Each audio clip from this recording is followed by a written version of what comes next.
And hello, everyone. Welcome to Randall R. Sadler Stadium on the campus of Earlham College as we return to Earlham baseball for the 2018 season. Doubleheader action today. 2 more games coming up tomorrow night as the Quakers will be hosting the Tigers of Wittenberg. Of course, everyone knows about the great season last year for the Quakers, winning the 2017 regular season and tournament championships, advancing to the regional where they knocked off the number 1 seed Worcester in the opening round before losing the final 2 games of the 2017 season. There are a lot of new faces on the Quaker baseball team this year. Of course, we'll talk a lot about that today and tomorrow in the first 2 games.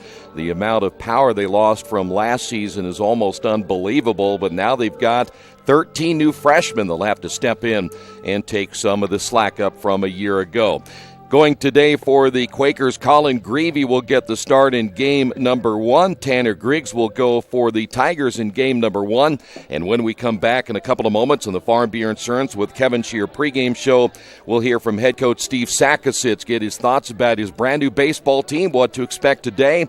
And we're about 15 minutes away from the start of this afternoon's doubleheader. All the action is always right here on Radio Troy Digital Sports. Some people are born lucky. Other people take luck into their own hands, avoid stepping on sidewalk cracks, and wouldn't dare walk under a ladder. But whether you were born with luck or make your own, when it comes to your insurance coverage, luck should have nothing to do with it. So talk to Indiana Farm Bureau Insurance today or visit them online at infarmbureau.com to purchase an auto policy. Indiana Farm Bureau Insurance. Stop knocking on wood. Questions about your coverage in Wayne County? Call 765-962-9548 and ask for me, Kevin Shear. Since 1994, Beach Automotive has provided motorists in the Richmond area with comprehensive auto repair services that include car and truck care, alignment, brakes, tires, engine, transmission, and more. You'll be hard-pressed to find the same level of expertise that our auto mechanic specialists provide. For a high-performing vehicle, trust Beach Automotive. To learn more, call 765-966-8181. Beach Automotive, 110 East Main Street, Richmond. Big Boys Pizza is now open in Richmond, located at 1015 East Main Street, next door to the Civic Theater. The menu has great sandwiches, pasta, salads, and of course, pizza. Come dine in, carry out, or have your food delivered day or night, at home or at the office. Other locations are in Connorsville and Brookville. Bring in a sports ticket after any game and receive 10% off your purchase. Ticket must be dated for the same day as your purchase. Dine in, take out, or delivery, Big Boys Pizza. 765-488-0023. Steve, game 1 of a brand new season coming up today. 4-game set against a pretty decent Wittenberg team, but they're certainly rebuilding a little bit with all the freshmen they have. Talk a little bit about your expectations coming into this 4-game set. Last year was a battle just in the 2 games we played, and they were a team that struggled, pretty much throughout the whole season. So, Coach McGee has done a great job on the recruiting end and getting some new guys in there. I expect it to be a battle for all 4 games here. At our place, we're hoping we have the advantage, but it's really going to depend on how we play out there. Really truly, see the first games of the season. We're going to be aggressive. We're going to be a little timid. If we're aggressive, I like our chances. If we play timid, you don't put ourselves in the best position to win there. But it's going to be good to kind of find out there and put some different guys out there throughout the game to see who can do what, because really it's still unknown on who's going to be in that starting lineup throughout the whole year. The one thing, and I'm sure you probably getting tired of hearing about how many great players you lost from last year, and you look at what they've done for this program, and they can't be replaced. You just got to find guys that can step in there and maybe take up that same role that they had over the last couple of years. Yeah, we're hoping that the players that played a significant amount for us last year can help lead us, and these young guys can fit a role. But they got to go out there and play. In practice you can look great, but come game time you turn the lights on, it's a different story. So we'll see what we have with them. I like the talent that we have. I like the effort that we put out there in practice. If we can bring those things that we've brought so far into practice, we should put ourselves in a good position. You just want to be there at the end. Hopefully your pitching and defense and the way we run will help us in games. We just got to see offensively if we can be battling 1 through 9 in our lineup. That brings up, of course, a question I talked about a little bit on Tuesday of this week, just that your team doesn't have that same power that you had last year. maybe it'll be there. We'll have to wait and see. But then how do you replace that a little bit, and what do you try to do differently if the power isn't there the way it was? Yeah, the way we want to play is obviously we want to steal bases and try to put pressure on the defense so that we can score our runs that way. We had a bonus last year where we had guys that could hit the ball out of the ballpark as well too. But the philosophy of what we want to play and how we want to play still can be played even though we don't have the power that we had before. We're hoping that maybe those home runs that we had last year might be doubles, and as those guys develop, they turn into home runs. But the way we play, the way our philosophy is offensively, putting pressure on the defense and trying to steal as many bases as we can. If we can get a runner on second base, we can score him with a single. And so that's just what the goal is right there. And, power-wise, what we lost, it will be difficult, but, we're going to try to do it a different way. You have some guys that saw a lot of at-bats last year, so it isn't like you're completely depleted of guys who can swing the bat. Kendall Baker's back. Addison Robertson is back. You've got some guys that have been through the wars from a year ago. Yeah, just got a matter of keeping them healthy and those guys taking the pressure off the other guys. If those guys play well, the younger guys are going to fit in a role and relax. If the younger guys feel like they have to step up and be the man every time, that's when we're going to struggle. I know you don't want to count a lot of young guys, but you have a ton of freshmen that are going to have to, at some point, some of these guys are going to have to step up for you as well. Yeah, that's the same thing that happened in the years that we had, that young class of Elkis and Krumloff and, all those guys that were there earlier. They played early in their career, and that's what these guys are going to do. We're hoping with the depth that we have in some positions, there's going to be some, competitiveness in who's going to win what spot, and, competitiveness hopefully breeds success. Well, on paper, the strength of your team is pitching. You have a lot of guys back, as you told me earlier this week. The depth through 9 is incredible. Guys that are behind the number 9 guy may not get as many innings unless they certainly are going to be challenged at some point throughout the early preseason. But your pitching appears to be really strong. Yeah, we feel like that's the strength that we have here. Playing a 4-game set, all 9s, you're going to have to use some guys, especially early in the year where your pitch counts are going to be kind of limited a little bit. But, we like the guys we have out there. If they can just be in the strike zone and challenge the hitters up, we're going to be fine. It's just a matter if we get behind, then we got to pitch in to their strengths, and that's what I don't like our chances. So we just keep reiterating the same things to our kids. I mean, it's like a broken record with me every single time I'm saying the same thing. But if we dictate counts, we're going to do the right things on the mound. Who throws for you today? We're going to go with Colin Greavy in Game 1, and then we're going to go Walter Talcott in Game 2. Coach, good luck today. Thank you. Wish me luck, wish me luck. We've all said it. Thing is, life doesn't run on luck. For most people, it takes careful planning. A lot more than, say, crossing your fingers or toes. So talk to Indiana Farm Bureau Insurance. Because as your life changes, your life insurance coverage should do the same. And when it comes to your coverage, luck should have nothing to do with it. Indiana Farm Bureau Insurance. Stop knocking on wood. Questions about your coverage in Wayne County? Call 765-962-9548 and ask for me, Kevin Shearer. Kate's Cages is the #1 indoor training facility for baseball and softball in Richmond by far. With top flight instructors, you will learn how to play the game the right way. Everything from pitching, hitting, catching, and fielding. Kate's Cages will also have the opportunity to participate in triple play fall ball, the softball academy, individual and team camps, and individual private workouts. Kate's Cages Baseball and Softball Indoor Training Facility, 1366 Rose City Boulevard. Call 993-2353 for more information. Hey, we're back once again here at Randall R. Sadler Stadium on the one and only Farm Beer Insurance with Kevin Shear pregame show. The Quakers and the Tigers set to do battle. 2 games today, and then we'll see the lights for the first time coming up tomorrow night. That'll be a 6 o'clock start time for game number 1 of that doubleheader. Here's how the Tigers are lining out today. Leading things off and playing in center field will be Matt Baker. Batting second in right field is Patrick Kenny. Hitting third, the first baseman, Tim Bates. The cleanup hitter at third base, Mason Davis. The designated hitter and hitting fifth, Jack Seifert. Hitting sixth and playing second base, Hayden Knox.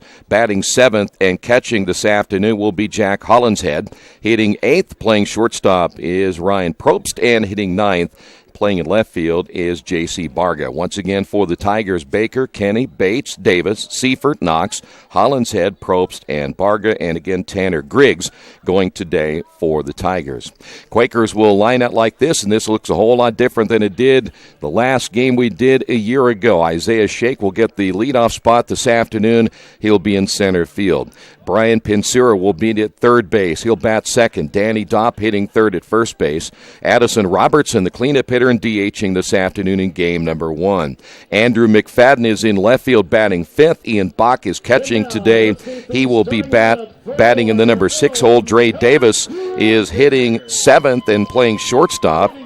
Mark Gendro is hitting 8th and playing second base. Kendall Baker back in the number 9 hole. He will be in right field. So again, it'll be Shake, Pinsura, Dopp, Robertson, McFadden, Bach, Davis, Gendro, and Baker. We'll come back, get things underway in just a couple of moments. Stay right there. This is Earlham Quakers baseball right here in Radio Troy Digital Sports. At First Bank Richmond, we provide you with an excellent banking experience. Whether it's personal checking, savings, mortgage loans, consumer loans, retail lending, or trust and investments, you can count on First Bank Richmond. First Bank Richmond has been serving the Richmond area since 1887. For more information, give them a call at 962-2581 or go to their website at firstbankrichmond.com. Georgia Direct is your one-stop source for floor coverings and decorating ideas for remodeling a home, office, kitchen, or bathroom. Their showroom offers quality products from Mohawk, Shaw, Armstrong, Craft-Made, and many more. They proudly offer Richmond the best quality and variety of home design solutions at competitive prices. At Georgia Direct, their goal is to deliver an outstanding customer experience from selection through installation. Georgia Direct Carpets and Cabinets, 5200 National Road East, Richmond.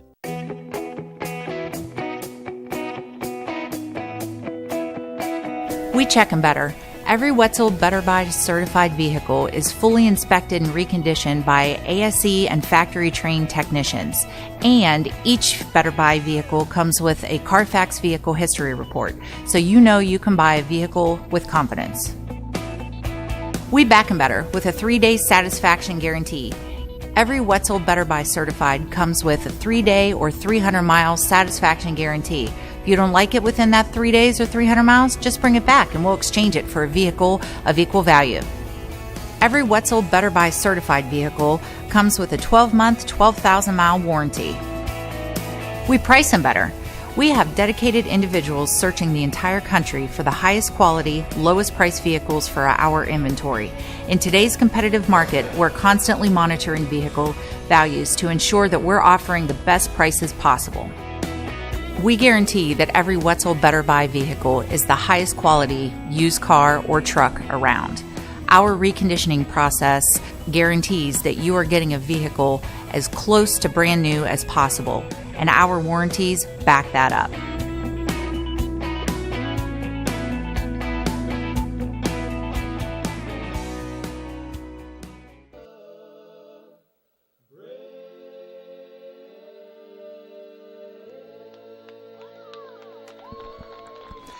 Welcome back once again to Randall R. Sadler Stadium. It is game 1 of the 27 home games the Quakers will have this year. If you joined us earlier this week in Strictly Baseball, Coach talked a little bit about the scheduling changes this year. The HCAC going from the 27 conference games down to 18, so things a little bit tighter when it comes to qualifying for the upcoming HCAC tournament. Let's get a look at the starting pitcher, Colin Greavy. And, of course, Colin very well could be your number 1 this year. Colin last year, 61 in the 3rd innings.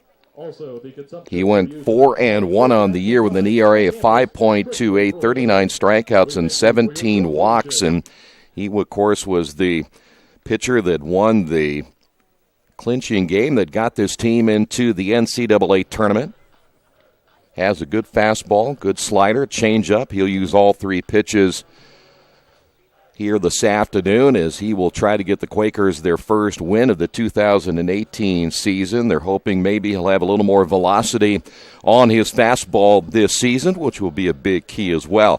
Now, this is a Wittenberg team, as we said a little bit ago. They only had 2 seniors on their team a year ago. They have 20 freshmen, I believe is what their website said in their baseball preview, so they are a very, very young baseball team. The Quakers will be young as well when you consider they'll have 13 different freshmen that will possibly get a chance to put some not only innings in on the mound, but also they'll be looking for some extra bats this year, and the Quakers will have plenty of preseason games and more preseason games to get themselves ready for the HCAC tournament this year. After the doubleheader, not only today and tomorrow, we'll have Wilmington coming in next weekend for 4 games. Quakers will play Kalamazoo on Saturday, March the 10th. That'll be a doubleheader the first day, a single game the second day, and then the Quakers will go on their southern road trip. They'll go back to Florida, Fort Pierce, Florida, for 6 games in the Sunshine State. And that'll all get started March 13th and go through March the 16th. Matt Baker will lead things off. First at bat of the year, the 2018 season. We're ready to get this started. As always, we'll set the defense for you coming up in a couple of moments for the Quakers. And, boy, one guy who probably has more pressure on him than anybody is Ian Bach behind the plate. You're replacing such an excellent defensive catcher from a year ago in Cody Krumloff. And the first pitch is in there for a strike, and we are underway. Coach always talks about the philosophy really not changing at all for the hitters, and that is get ahead and attack the strike zone. Outfield pretty much straight away except for Isaiah Shake, shade a little bit toward left field, and the pitch is high and outside, and the count is even at 1 ball and 1 strike. Again, Ian Bach is behind the plate. Danny Dopp down at first base. Gendro at second, Davis at short, Pensura getting the start at third. The wind and the pitch by Greavy, and a breaking ball hit foul. In the outfield for the Quakers this afternoon in Game 1, McFadden in left, Shake in center, and Baker back out in his familiar right field spot. Of course, Baker was named the most valuable player of last year's HCAC tournament. He went on a tear at the plate, hit over well over 500. Here's the wind and the pitch by Greavy, and a breaking ball is fouled away. We'll go to 1 ball and 2 strikes. Windy day here today. The winds are blowing straight out center field. We had some peaks of sunshine for just a moment. Overcast right now. We're hoping this will clear out of here sometime today and get a beautiful day, though it's still going to remain cool throughout the day. Here's the 1-2 pitch on the way. Fastball lifted high and out of play. And we'll stay at 1 ball, 2 strikes. You mentioned the team. Of course, we'll talk more about this. The one pitcher the Quakers lost from a year ago, the pitcher of the year in the HCAC, and Howie Smith, and Colin Greavy, hoping maybe he can step into that role as the new number 1. Here's the 1-2 pitch on the way, grounded back up the middle. That'll get through, and a base hit for the Tigers. And Matt Baker leads things off with a single. And that'll bring up now Patrick Kenny. At bat, the right fielder, number 9, Patrick Kenny.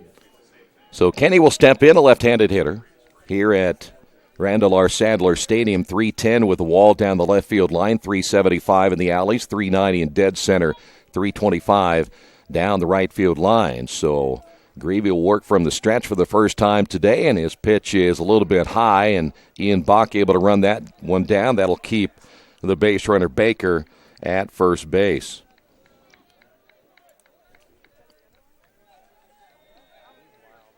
Wind is blowing straight out center field in a ballpark that has been known to see a lot of baseballs carry out of here over the last several years. The stretch again by Greavy, and the pitch is on the way, just off the end of the bat and hit foul. We'll even the count of 1 ball and 1 strike. Tigers won 13 games last year. Ended up losing 23. They beat the Quakers in the one contest they played at Wittenberg 12-2. It was a game in which the Tigers broke that game open late with 8 runs in the 7th inning. The pitch lifted high in the air. And there to receive it will be McFadden for the out. And going back to first base will be Baker, and there's 1 away. Bates will step to the plate, the number 3 hitter with 1 away here in the top of the first inning. With one down at bat through first baseman, number 6, Tim Bates. Bates, big right-handed hitter, will step in for the first time here today. Of course, Bates, one of the RBI leaders for this team last year with 19 runs driven in. And he'll see Greavy for the first time. This is not a team that's going to run a whole lot for head coach Brian McGee in his second season. They lost Dalton Boucher a year ago and Josh Kaplan. They combined for 80 hits and 40 runs. 19 returning players from a year ago. There's a swing and a miss. Good pitch on the inside to Bates. And he falls by to no balls and a strike. Compared to the Quakers a year ago, this was not a Wittenberg team that really stung the baseball. A .280 batting average, 177 runs driven in. They're hoping the influx of the 20 freshmen will certainly help them, and they're going to have to play a lot of those freshmen this year.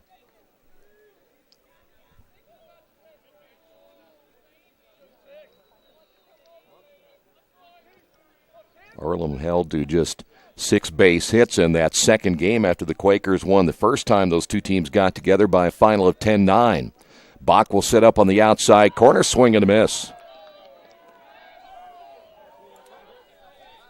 Greavy going inside with his first pitch, going outside with pitch number 2. Trying to get Bates reaching, and he did. Coach Sakasitz is the one who will call the pitches. If they get ahead at 0-1, he'll let the starter decide what they'll throw in the second pitch.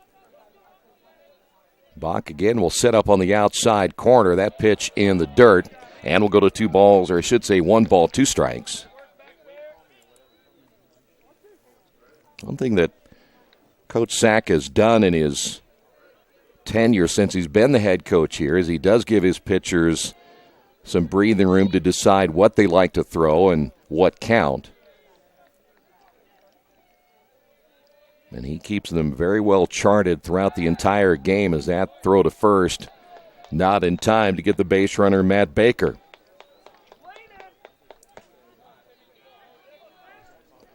One away as we play here in the top of inning number 1. The stretch by Greavy. As he comes set on the pitch on the way, it's high, swung on and missed. The throw down, got him. Strikeout, throw out. That will end the top of inning number 1 on the Wesley Bates Wealth Management scoreboard. Wittenberg, nothing. Earlham coming to bat for the first time in the 2018 season. This is Quaker Baseball on Radio Troy Digital Sports. Hey, this is Steve, and out of Jiffy Lube the other day, a customer came in and said, Steve, this was my 100th oil change on this car, and you've done them all. Hi, my name is George Farrell, and I've been coming to Jiffy Lube for over 14 years. I recently just had my 100th oil change. I'd like to thank Steve Funkhauser and his staff for the great service that they've provided me over the years. Thank you to all, and I would recommend anyone to come to Jiffy Lube to get their car serviced. Jiffy Lube, #1 in customer satisfaction for a reason.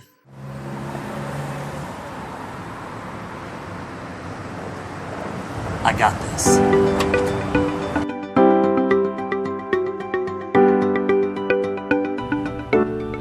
I got this.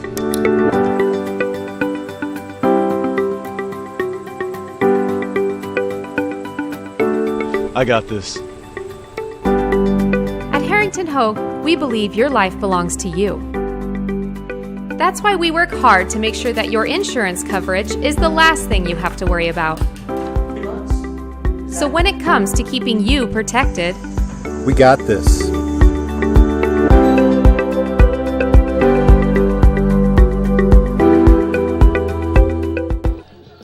We're back here again at Randall R. Sadler Stadium. Today's game brought to you in part by Richmond area Subways. Each day of the week, you can get a different 6-inch sub with no artificial flavors or colors. Only $3.50. Every Wednesday, the turkey breast, Thursday, the Italian BMT, and Friday, the tuna. Treat yourself at Subway. 4 locations in Richmond and Hagerstown. Subway, eat fresh. Quakers will be facing a right-hander in game 1 as Tanner Griggs getting his final warm-up tosses. Quakers lineup, and of course we'll talk about it a little bit in the next couple of innings about what the Quakers lost from a year ago in the hitting department, and they've got some holes to fill, that's for sure. As Isaiah Shake will lead things off for the Quakers. We heard in the pregame that Coach Sack, the one thing he said, they're still going to try. They're not going to have as much power this year, but they still plan on running. Center fielder, number 33, Isaiah Shea. And one guy will have to get things started is this young man right here in Isaiah Shake. Shake hit .311 last year, drove in 22, had 7 stolen bases. Griggs will get the sign from Hollinshead, and the first pitch by the Tiger pitcher is up high. 1 ball, no strikes. Shake, Pinsura, and Dopp. And as always, we'll set that Tiger outfield for you here. The entire infield defensively. That one hit to center field. Baker coming in. That's going to fall in for a base hit.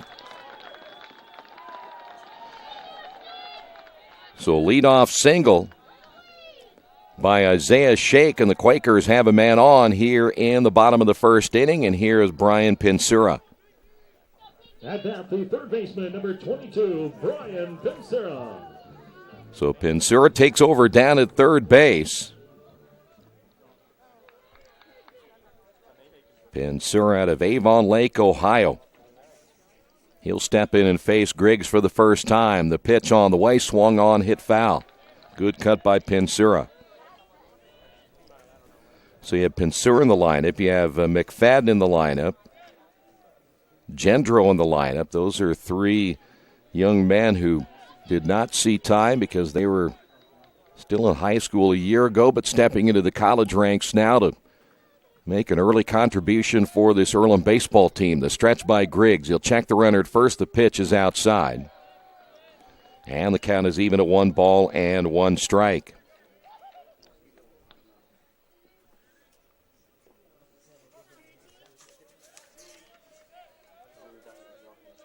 Pinsura probably will stay in that number 2 hole for a while as that breaking pitch in there for a strike. And Pinsura now down to the count at 1-2. Guy's a strong arm down at third base. That's one thing they like about Pinsura. But the offense right now will be a question early. The stretch again by Griggs. Runner takes off. The pitch is in there for a strike. Throw down to second, not in time. Pinsura will strike out looking. But a stolen base, and the first stolen base for the Quakers this season. So 1 away here in the bottom of the first inning. And that'll bring up now the first baseman, Danny Dopp. The first baseman, number 7, Danny Dopp. Danny last year hit .316. Had a home run. He drove in 32. Those numbers undoubtedly will get better this year. We'll get a chance to not only play some first base, but he'll get a chance to play a little third. The one thing they're hoping he will stay healthy this year. They really need him in the lineup as their number 3 hitter. The stretch again by Griggs, and the pitch is a called strike.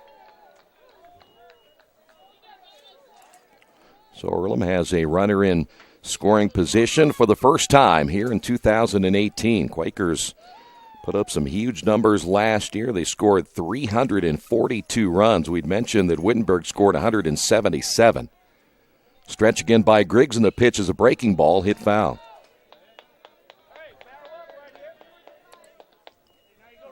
So Danny behind at 0 balls and 2 strikes.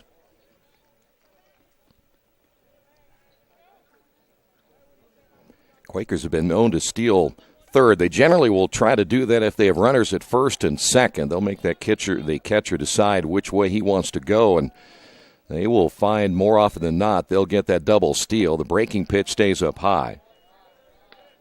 And the count now 1-2 to Dopp. Addison Robertson on deck for the Quakers.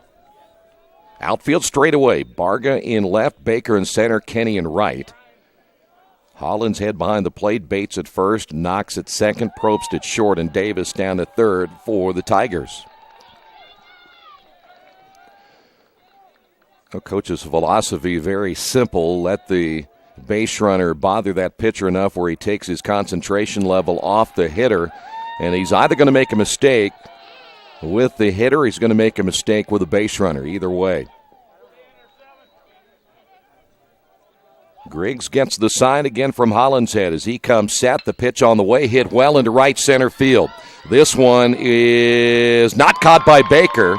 Waiting to see if it was caught down at second base. He had to wait with Shake as the ball comes back in. That'll be a double by Danny Dopp. But Shake had to wait, and by the time he recovered, he had to stay at third base. And now the Quakers have runners at second and third. Here's Addison Robertson. Chance to get the Quakers on the board here in the bottom of the first inning. 31, Addison Robertson.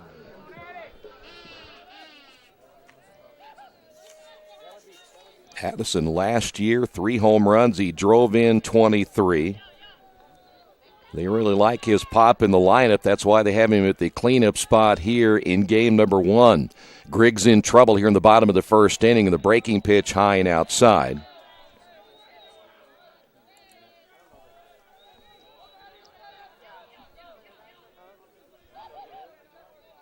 Robertson DHing in this first game. You'll see him play a little outfield, some first base this season as well. Quakers have several players they can interchange at several different positions. Runners will get their leads at second and third. The stretch again by Griggs, and the pitch is outside, ball 2.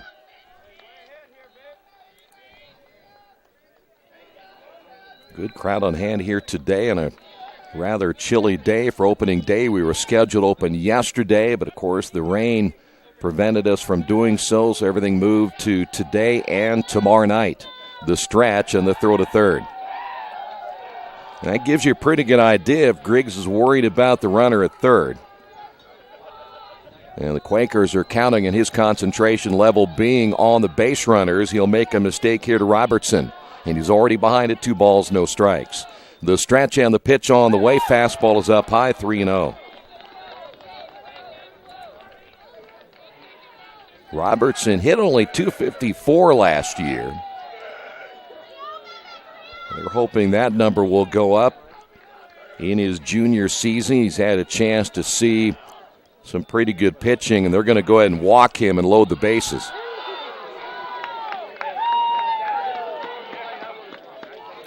So now the Quakers have the bases loaded with 1 away. Here is Andrew McFadden. They're hoping this will be possibly get a double play out of this one and get him out of the inning. We have a visit to the mound already.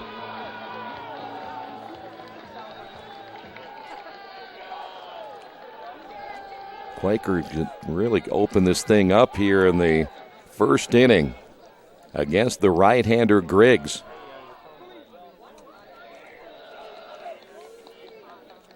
Earlham has had a chance, of course, with this facility to be out here on the nice days that we have had during the winter.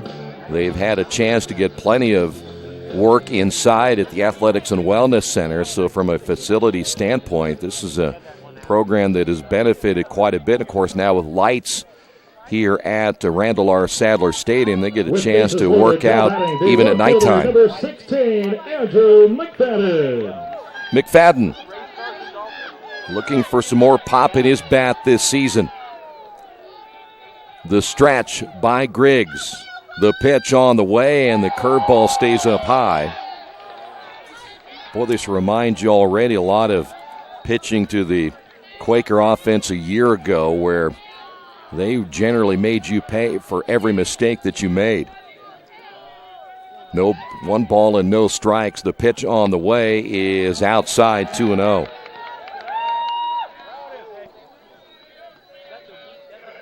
Two 9-inning games today. We'll play 2 again tomorrow night. And a reminder, tomorrow night it is a 6 and 8 start time for those 2 games. The stretch by Griggs. Here's the pitch, swing and a miss.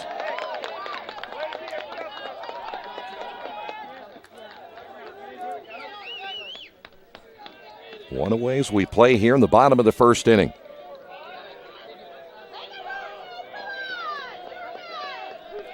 Isaiah Shake down at third, Dopp at second, Robertson at first. This one hit into right field. That's going to fall in for a base hit. Shake will score. Quakers will play base to base, and Earlham leads this one 1-0. So McFadden will drive in the first run of the 2018 season. And here's Ian Bach. At bat, the catcher, number 5, Ian Bach.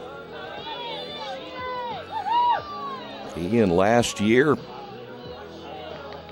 hit 149 in limited action, drove in 7, has a good arm behind the plate. We'll probably see plenty of that here today. Has good power potential, which the Quakers like in that number 6 hole.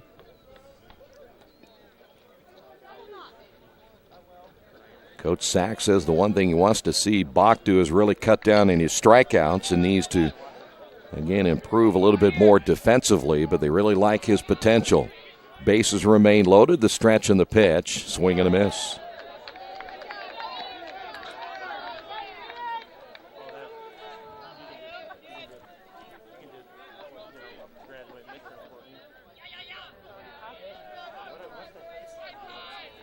At third again, Danny Dopp, Robertson at second, McFadden at first. The pitch, high and outside. 1 ball and 1 strike.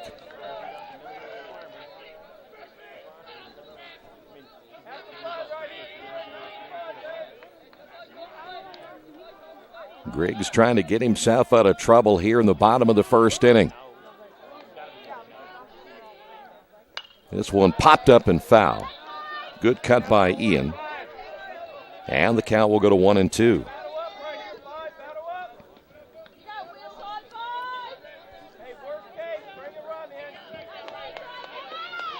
Quakers already with 3 hits here this afternoon. Here in the bottom of the first inning. Shake, Dopp, and McFadden. Griggs will get the sign from Hollinshead as he'll check the runner at third. The pitch on the way to the plate, swing and a miss. And a big strikeout for Griggs. Second strikeout of the inning. And with 2 away, that'll bring up Dre Davis. With 2 outs, now batting the shortstop, number 26, Dre Davis. Davis, a redshirt sophomore. Transfer from St. Joe. They closed down their school and their athletic program. 2 of the players came here. He was one of them. This one hit back to the pitcher off Griggs' glove, and everybody's going to be safe, and the Quakers lead it 2-0. Davis will be credited with an infield base hit. He'll also pick up the RBI. And Earlham on top of this one, 2-0. Now batting the second baseman, number 40, Mark Jandro. Jandro will step in. Mark Jandro, one of the freshmen for the Quakers. And the Quakers have now sent 8 hitters to the plate in the first pitch in their first strike.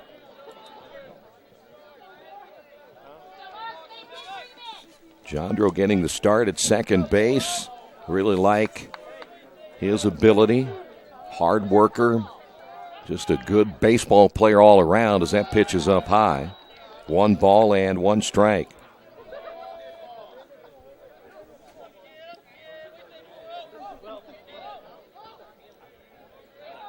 Jandro out of Cincinnati. The stretch again by Griggs. And the pitch. Up high again. 2 balls and a strike. Boy, there's one thing you want to make sure you be careful against, even I would imagine this lineup for the Quakers, is do not make a mistake. Up high in the strike zone. This one hit high down the line. Coming on is Kenny, and that'll fall in for a base hit. Robertson will score. McFadden will score. And the Quakers lead this one 4-0.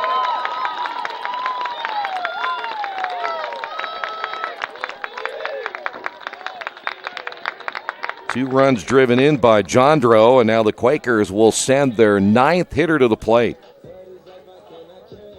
At that, the right fielder, number 1, Kendall Baker.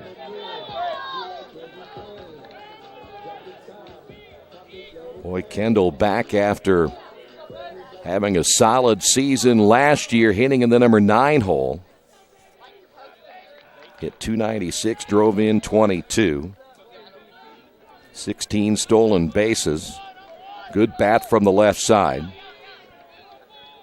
5 hits now for the Quakers. Runner will take off the throw down to second, and now they've got him in a run down the throw back to the plate as the Quakers tried to score, and they thought they had a run there as Dre Davis will be thrown out at the plate. So that'll go from 1-2 to 6 back to 2 for the putout, but the Quakers pick up 5 hits in the inning. We will head to the top half of inning number 2. Quakers on top of this one, 4-0 in the Wesley Bates Wealth Management scoreboard. Hello, my name is Kyle Schwarzkopf. I'm the manager of Kyle's National Road Auto, in business in Richmond since 1979. We employ ASE certified technicians, and we have over 80 years of experience. We work on all domestics and most European and Japanese cars. Give us a call at 966-1555. Kyle's National Road Auto Service. My name is Kyle Schwarzkopf, and I approve this message.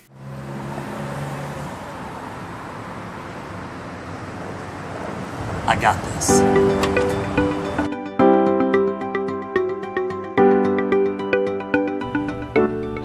I got this.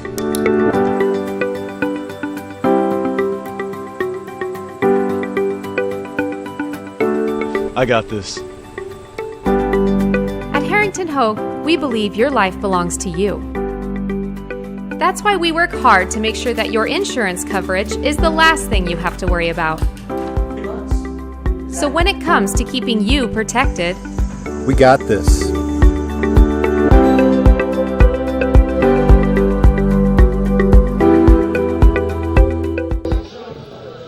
Quakers in excellent bottom half of inning number 1, 4 runs on 5 hits. Wittenberg will come to the plate. It'll be Mason Davis, Jack Seifert, and Hayden Leading Knox. off the top of the second inning, the third baseman, number 33, Mason Davis. Boy, if you're calling Greavy, you love the run support early. Quakers again, if that's the certainly the type of baseball we'll see, you love the power, but they were going to be aggressive anyway. Coach talked about that in the pregame. Whether they had power or not, they're going to keep running. They're going to keep making contact. Davis will step in, the number 4 hitter in the lineup for the Tigers, and the first pitch is a breaking ball in there for a strike.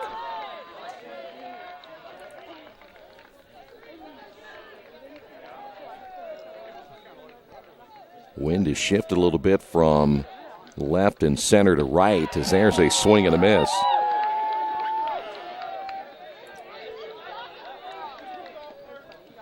Davis quickly behind it, 0-2. Greavy will shake off the sign from Bach. Now set to throw the leg kick and the pitch.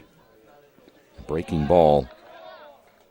That one in the dirt, 1-2. As we said, once you get ahead of the hitter and 0-1 or 0-2, Coach Sack will let you decide what you want to throw pretty much on the third pitch. He may come back and decide himself what they'll go after here. And many times when they fall down at 1-0, 2-0, it's strictly going to be fastball to try to get that first strike.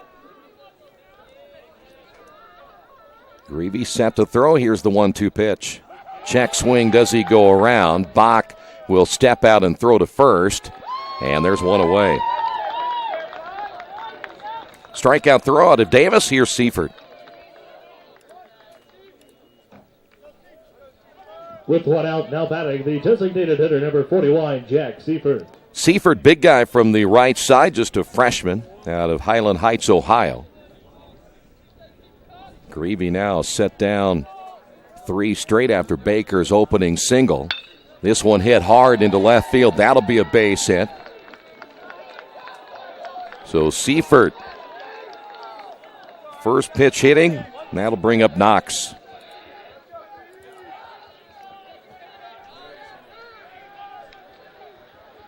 Knox, another freshman out of Hudson, Ohio. We said we'll see a lot of freshmen in this 4-game series for the Tigers. Greavy again will get the sign from Bach. Here's the pitch on the way. Tried the outside corner, misses low and away. 1-0 now to Knox.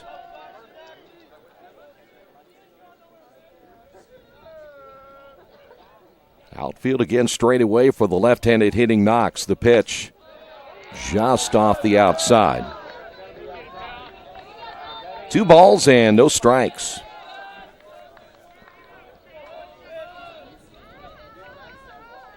And we've talked so much today about the pitching for the Quakers and how deep they are, about 9 deep. As that pitch is outside, a lot of the young arms will not get much of a chance, I would imagine, this season to see many innings. Also talk a little bit about how much hitting the Quakers lost from that team a year ago, but one thing is for sure, you can't replace what you lost behind the plate, though Ian Bach will be a very good catcher by the time it's all said and done. Cody Krumloff, one of the best that ever came through here defensively, as that pitch is high and outside, and the Tigers now have runners at first and second. Jack Hollinshead will step to the plate, the catcher. With 2 on, now batting the catcher, number 55, Jack Hollinshead. Freshman out of Highland Heights, Ohio. He along with Jack Seifert out of Highland Heights.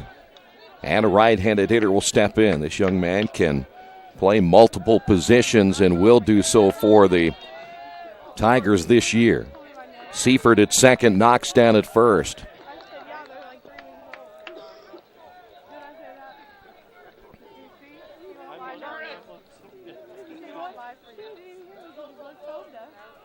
Mentioned the Tigers, not a baseball team that'll run a whole lot. Didn't steal many bases last year. Stretch again by Greavy, and the pitch on the way is a breaking ball low. 1 ball and no strikes. Coach Sack will tell his pitchers time and time again, let's attack that strike zone. Don't be afraid to go after the hitter. Hollinshead, the number 7 hitter in the Tiger lineup. Bach will set up to the outside. The pitch on the way, check swing, and he got him going around. Count is even at 1 ball and 1 strike.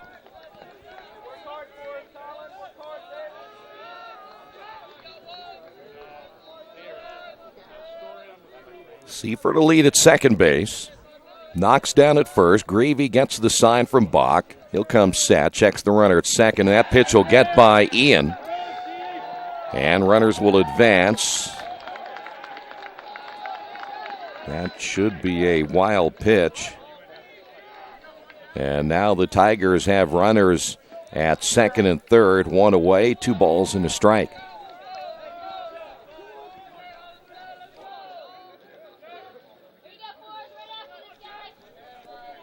Tigers a chance right here to get a couple of those runs back they gave up in the bottom of the first inning.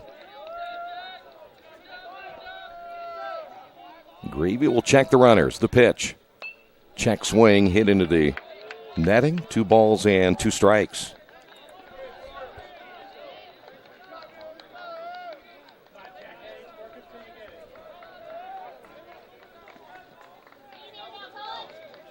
There's a look at the base runners.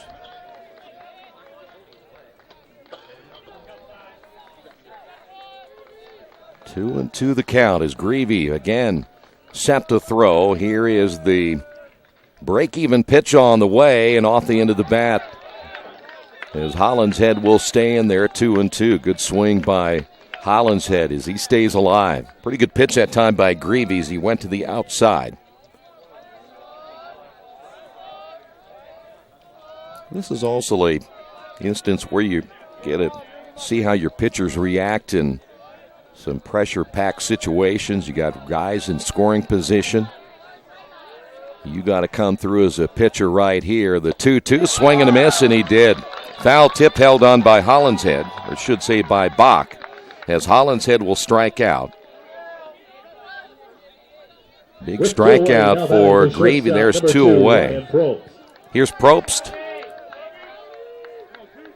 Probst, the starting shortstop, now the right-handed hitter. Probst, a sophomore out of Mason, Ohio. Well, that's a huge strikeout of Hollinshead. He battled Greavy pretty well in his at-bat.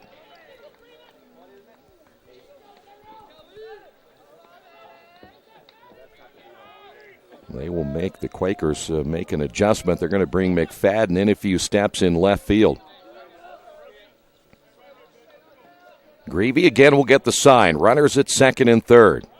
The stretch by Collin in the pitch. He came inside and got that inside corner.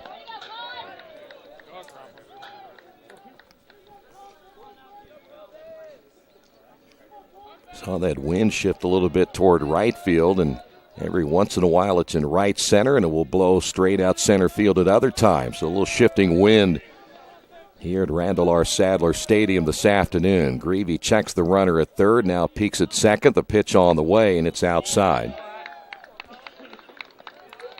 And the count is even at 1 ball and 1 strike.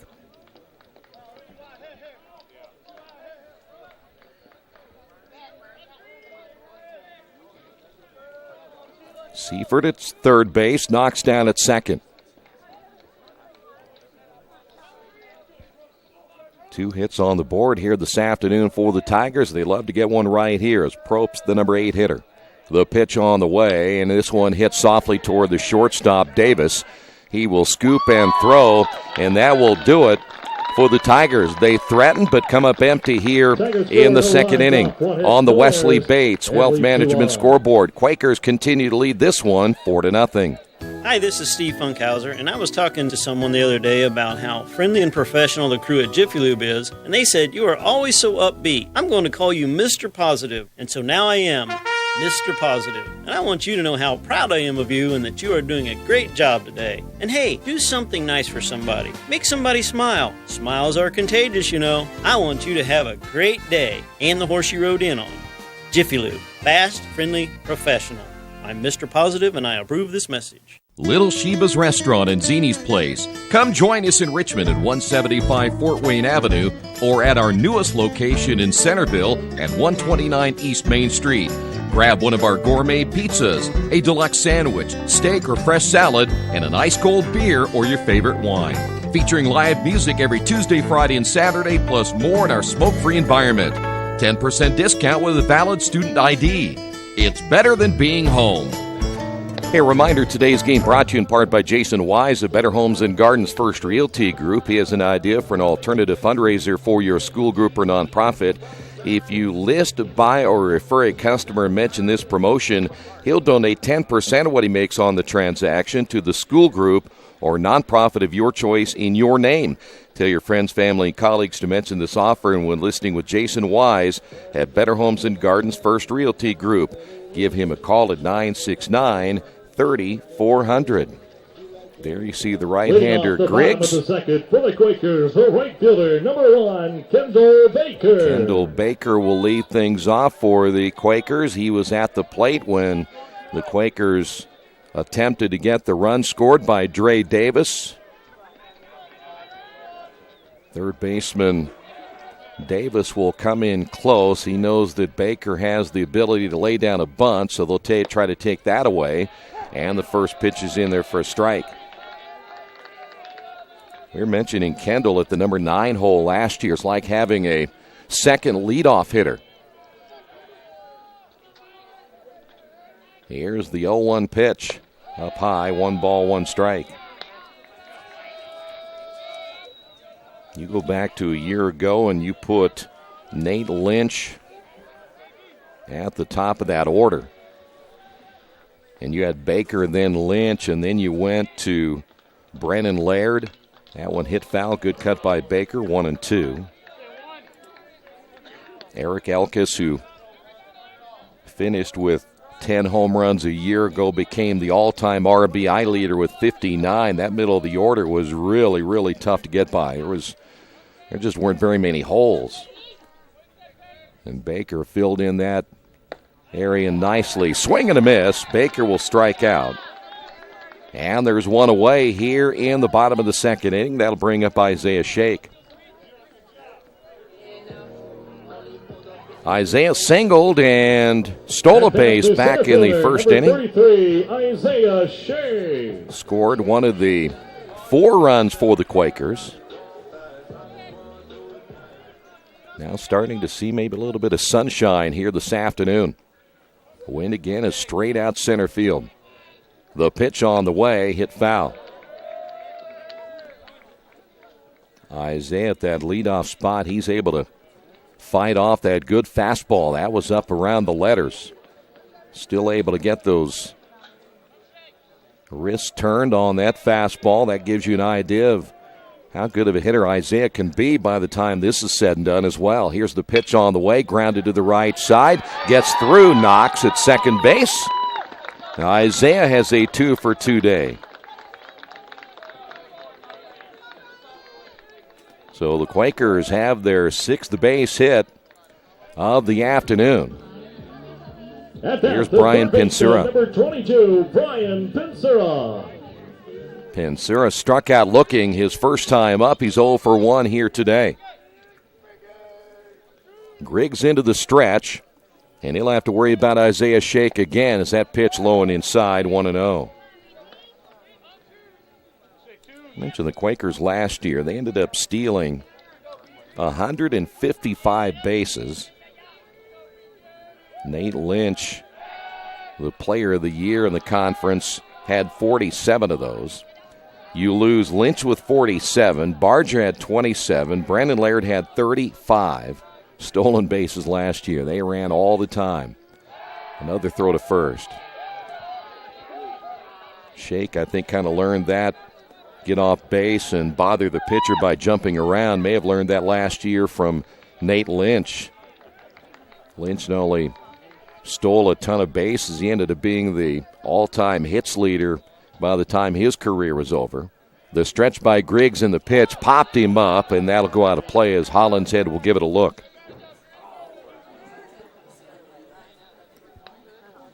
Count is even at 1 ball and 1 strike.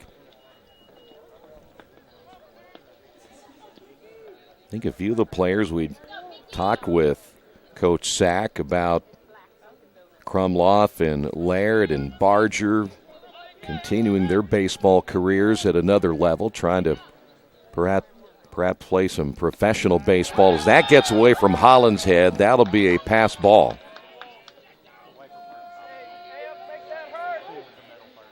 So now the Quakers have a runner at second base, 2 balls and a strike to the hitter Pinsura. And Earlham again with a runner in scoring position.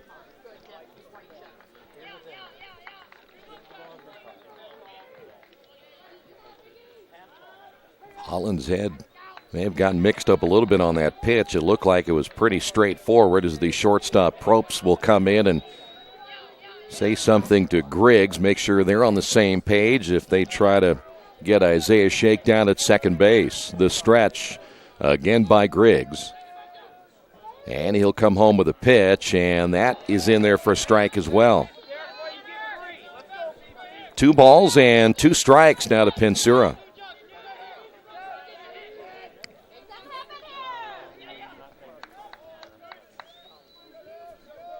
Freshman put in a good position at the number 2 hole to start his college baseball career. The pitch by Griggs, ground ball, third base side, diving is Davis. He's able to come up with it, but that'll be an infield base hit for Pinsura, and the Quakers have runners at first and second. Good effort by Davis.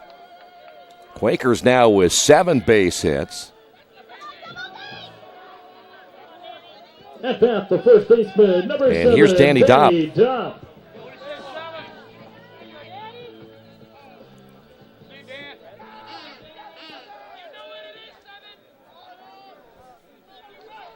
So now the Quakers once again chance to get on the board with runners at first and second, just one away. Griggs will throw down to second base, not in time to get Isaiah Shake. Hard tag laid on by Probst.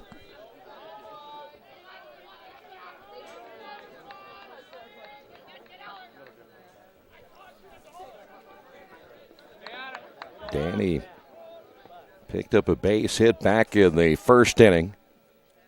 Watches that breaking ball catch the inside corner. And he falls behind a no balls and a strike.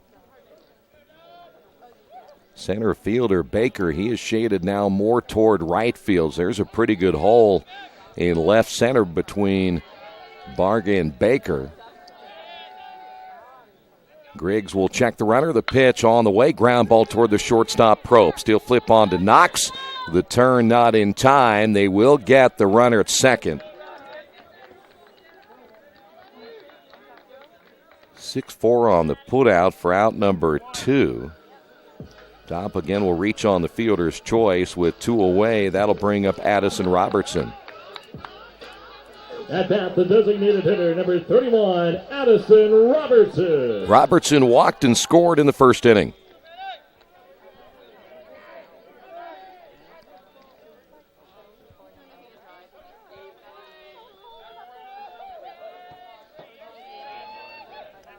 Quakers would love to get one more right here. Hate to leave a runner down at third base here in the second inning as Holland's Head will set up on the outside corner. The pitch came inside, and it's 1-0 now to Robertson.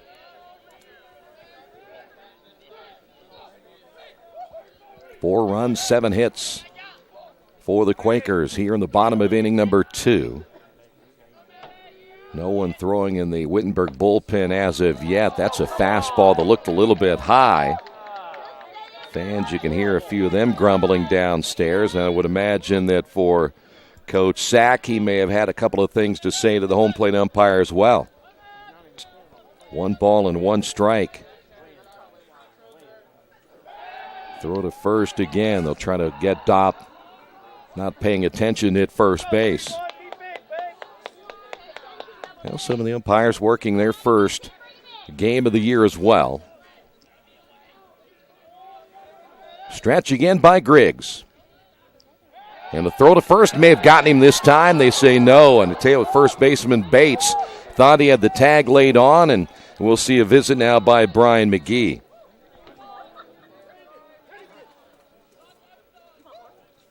There you see Coach McGee.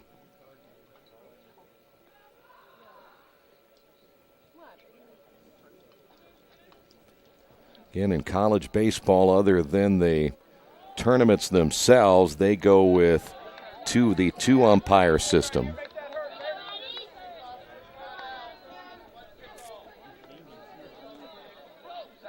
So apparently Coach McGee got the explanation he wanted, and either way I would imagine that it wasn't going to change the call either way as Robertson will step back in.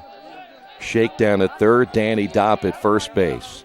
The stretch and the pitch, that's in there for a strike. That's a pretty good pitch right there. And Robertson now behind at 1 ball and 2 strikes. See if they'll send Danny right here. Dopp, pretty good runner.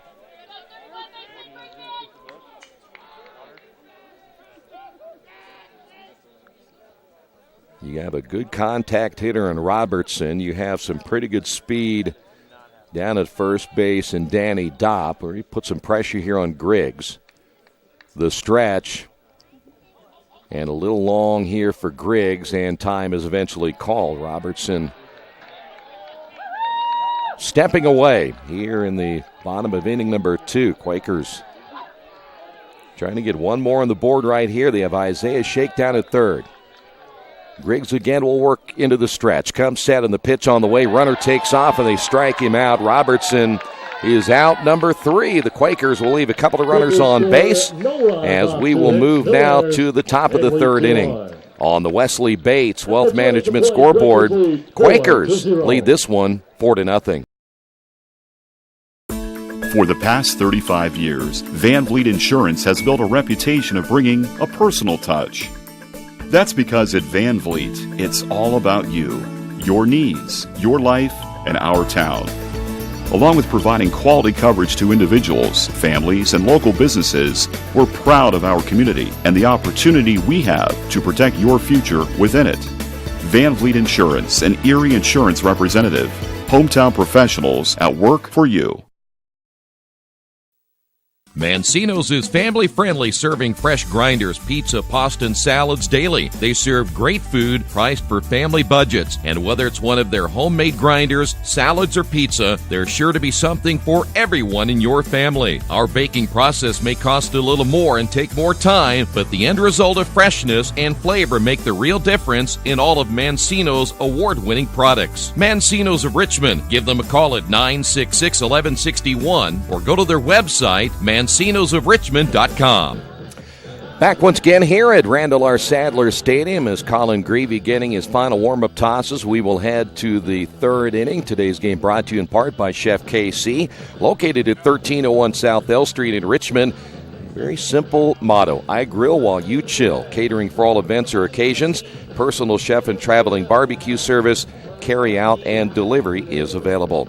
Chef KC, 1301 South L Street here in Richmond. Leading off the top of the third for Wittenberg, the left fielder, number 5, Chase Barga. Chase Barga will lead things off here in the bottom half, or I should say top half of the third. It's Barga, Baker, and Kenny. 2 hits for the Tigers this afternoon off the right-hander Colin Greavy. Greavy set to go to work, and the leg kick in the pitch. Opens up with a breaking ball in there for a strike. Barga Jr. out of Versailles, Ohio.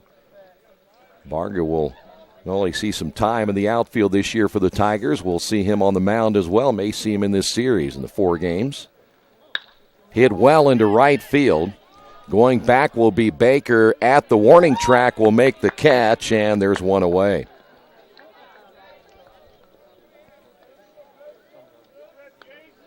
With 1 out, we head to the top of the order. Here's Matt Baker. Center fielder, number 7, Matt Baker. Baker picked up a base hit to lead things off in the first inning.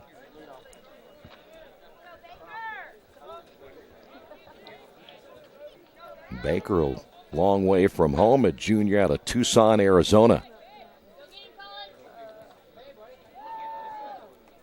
Now, Greavy got in a little bit of trouble in that second inning, got his way out of it. Swing and a miss by Baker. Second time through now for the Tigers offensively.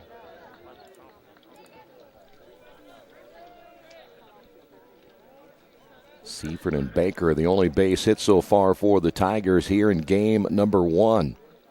Greavy again with a sign, the pitch. Boy, got him on a changeup. That's a pretty good pitch right there. You're thinking fastball. Greavy comes back with a changeup.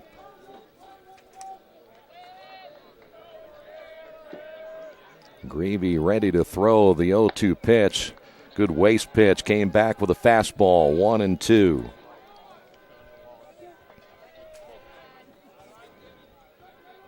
Boy, in the second game, we'll look forward to seeing another pretty good arm for the Quakers. That one hit well. That's going to be a base hit just over the outstretched glove of the shortstop Davis. And so Baker picks up a single, and now the Tigers have 3 hits on the afternoon. That'll bring up Patrick Kenny. Number 9, Patrick Kenny. We were mentioning in the second contest, after Greavy is done here today, we'll get a chance to see Walter Talcott, who, boy, what a freshman year he had. Kenny, by the way, 0 for 1 as Greavy's first pitch is high. But then coming back, Walter had the injury early in the season. Got some innings late in the year, pitched well in the HCAC tournament, got some time in the NCAA tournament as well, and they believe he's healthy and ready to go for his junior season. The pitch. Well, the umpire looked like he was ready to give a strike on that call. 2 balls, no strikes.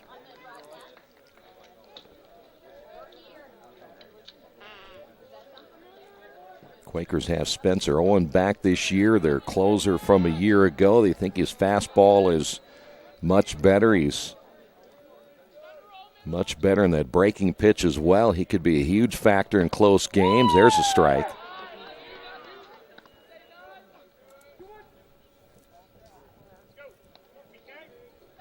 Maybe even changed a couple of players like Austin Green. They're hoping Green will get some more innings this year. They've changed his complete delivery. They've moved him more to a sidearm delivery. The 2-1 pitch is up high.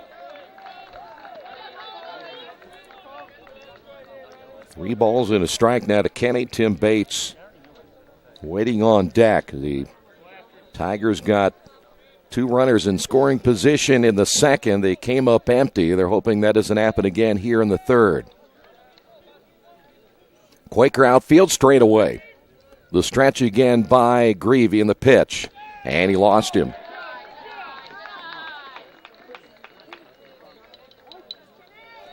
And that will warrant a visit to the mound as the Tigers have runners at first and second. And again, Bates will step to the plate. Just a chance to settle Greavy down. Again, we're very early in this baseball season as you see Greavy and Bach on the mound for the Quakers. We were not told how long Greavy will go today, and being this early and a rather cool day, I would doubt very much it would be a complete game. The meeting is over as we're ready to go once again. I would imagine, too, the Quaker coaching staff is curious to see a little bit on how their bullpen will react today. At bat, the first baseman, number 6, Tim Bates. So Bates will step up, struck out back in the first inning.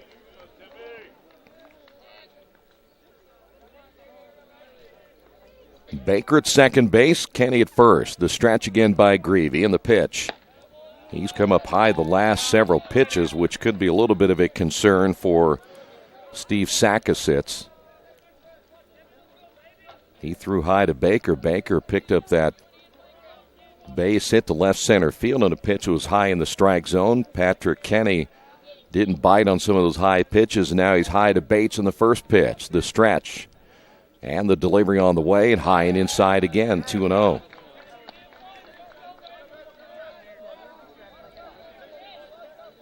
Well, they'll keep a close eye on this. The pitching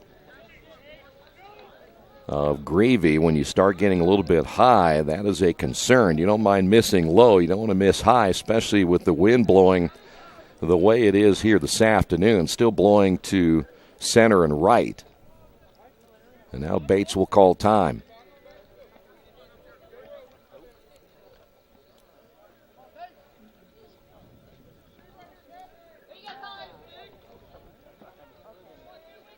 Greavy looks in, will get the sign from Bach as he comes set. And the pitch on the way is hit high and foul.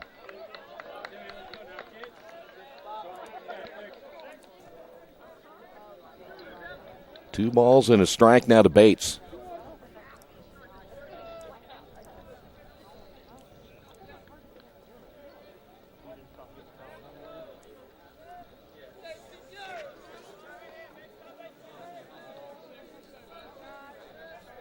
Greavy again with the pitch on the way, popped up to the right side, and the Quakers give it a long look as that will go out of play, and we'll go to 2 balls and 2 strikes.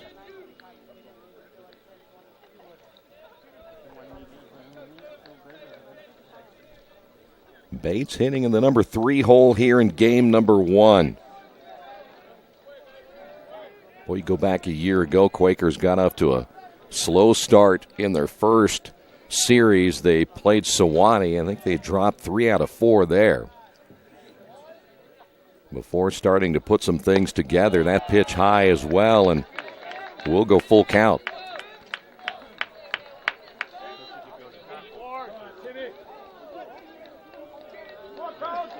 We're going to get a solid look at a lot of different players between now and Tuesday, March 13th, when the Quakers will play in their first game down in Florida. Talk about that schedule coming up a little bit later as well. They get a chance to play 6 games in a short amount of time in Florida. Here's the, nope, they're going to turn and look as Greavy looking the runner, Baker back to second base.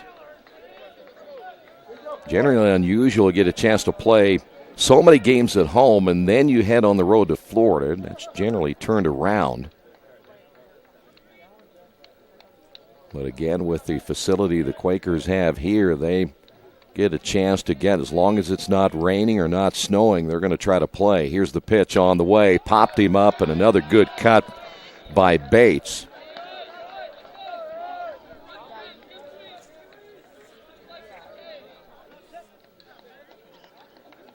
Bates, a senior, he has seen the Quakers plenty over the last season or so.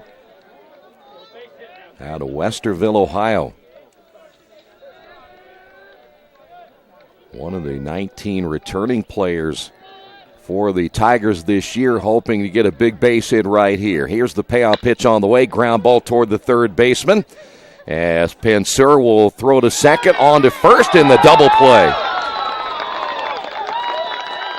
A 5-4-3 double play will get the Quakers out of the inning. We head to the bottom half of inning number 3 on the Wesley Bates Wealth Management scoreboard. Quakers on top 4-0. New Vision Sports is a training program that focuses on the training and improvement of this serious-minded athlete, including all ages and skill levels. From creating customized workout plans to providing ongoing motivation and support, New Vision strives to help you achieve your training goals. Their trainers use a variety of effective workout plans based on your specific goals. New Vision Sports, 977-5831, or go to their website, newvisionsports.com. That's New Vision Sports with a Z. Our community. It's where we live. It's where we work. It's where we play. At West End Bank, we're not just in the community, we're a part of the community.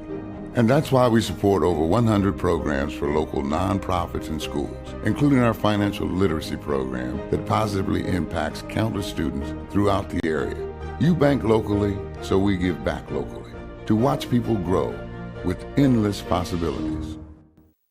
As an internet service provider, Parallax Systems offers reliable residential high-speed internet service and business service. With a fiber backbone reaching over 150 miles, we have created a multifaceted delivery system. Our dark fiber leasing has proved beneficial to public and private sectors alike. Parallax serves Wayne County and surrounding areas. Parallax Systems, when speed matters, a division of Richmond Power and Light. Head to the bottom of the 3rd inning. Quakers on top 4-0. McFadden, Bach, and Davis all due up as the Quakers get out of the top half of the inning with a double play. That pitch over the head of McFadden. McFadden singled his first time up. One of the 7 Quaker base hits so far here this afternoon in game number 1. Griggs back in for his 3rd inning of work. Hollinshead gives him the sign. This one hit hard toward the shortstop. One hop to Probst. His throw to first, and there's one away. Here's Ian Bach. Ian struck out his first time up. With one out, now batting the catcher, number 5, Ian Bach.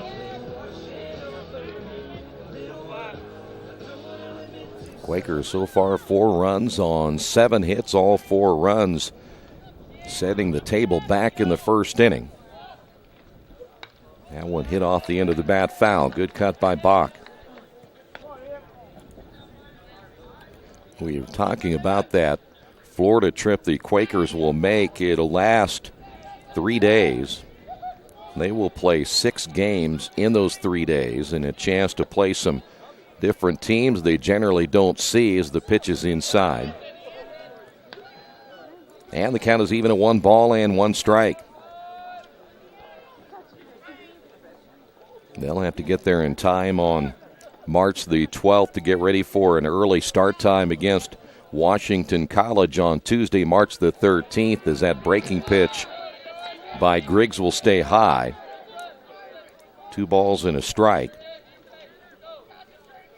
So they'll play 1 game on Tuesday, March 13th against Washington College. That'll be a 10 o'clock start time. Pitch by Griggs is outside, 3 balls and a strike. They'll play 2 games on Wednesday, March 14th. 10 o'clock start time against Albright. They'll come back at 2 o'clock against Scranton. Thursday, March the 15th, Northwestern, another 10 o'clock start. Here's your 3-1 pitch in there for a strike.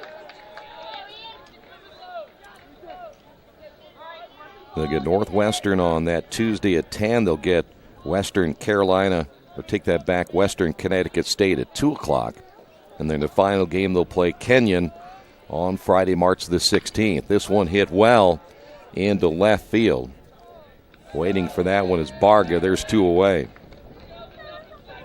Here's Dre Davis.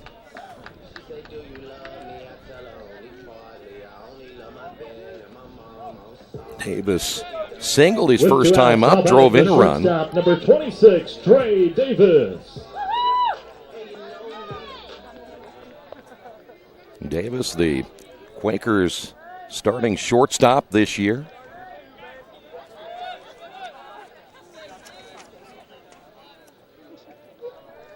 And Davis will see the pitch by Griggs in there for a strike.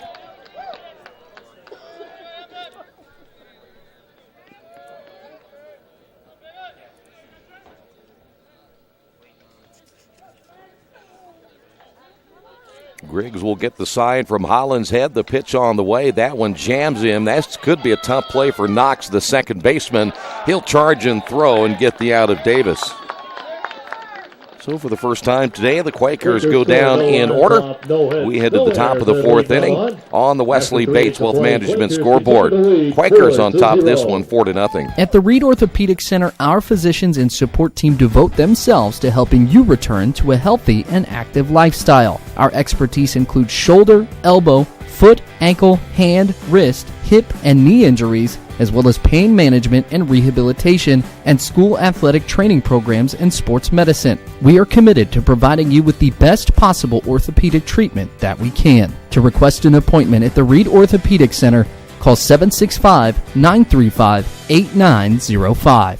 For over 30 years, Reynolds Plumbing has been keeping the Richmond-Wayne County area running. Whether on commercial properties, restaurants, or residential, they've done quality plumbing, heating, and air work for thousands of customers. In a small town, a company like theirs cannot stay in business for as long as they have without being very good at what they do. It's not just about quality work, it's about customer service. If that's the kind of experience you want on your next plumbing or HVAC job, then Reynolds Plumbing has you covered. Call Reynolds Plumbing today at 966-0994. Earlham Baseball being brought to you this afternoon by your Richmond area Subways. Each day of the week you can get a different 6-inch sub.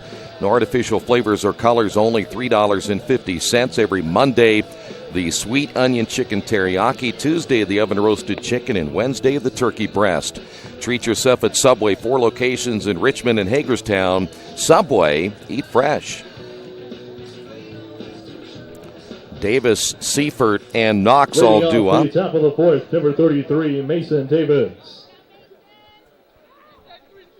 Good look at Davis as he gets set to hit here in the 4th inning. Greavy so far, no runs and 3 hits. And the pitch. Hit foul, look out. That one caroms off the top of the Quaker dugout.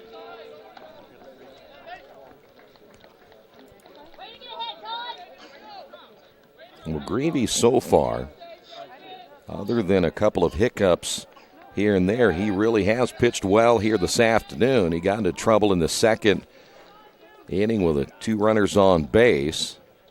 Good breaking ball, just a little bit low and inside. Count is even a 1-1 strike. And then, of course, the third inning in which he got out of that one with a nice double play led by Davis down at third base. We'll take that back. Pansura down at third. That pitch low and outside. They'll ask if he went around. He did not. Might be Gendro who made the nice pivot at second, which made that double play possible. 2 balls and a strike. Here's the pitch. Ground ball toward the shortstop, Davis. Easy throw to first, 1 away.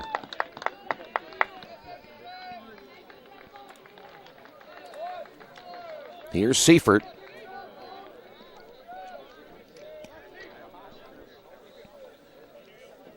Seifert singled. The DH, number 41, Jack Seifert. And was left stranded at third back in the second inning.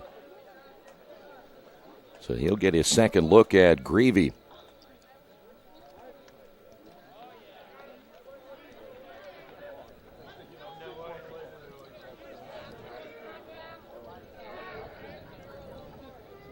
Greavy's pitch on the way is low and inside. 1 ball, no strikes.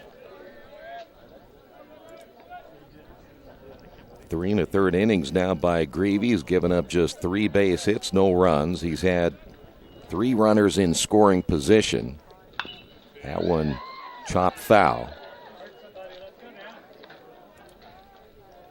Count is even a 1-1 strike. He's given up a couple of walks here today, has 3 strikeouts.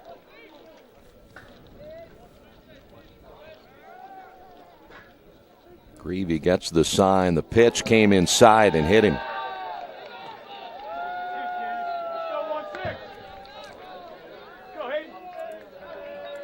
So the Tigers will have a runner on here in the top of the 4th inning. Here's Hayden Knox. Knox walked in the second inning. Number 16, Hayden Knox. Knox was one of the 2 base runners left in scoring position in that second.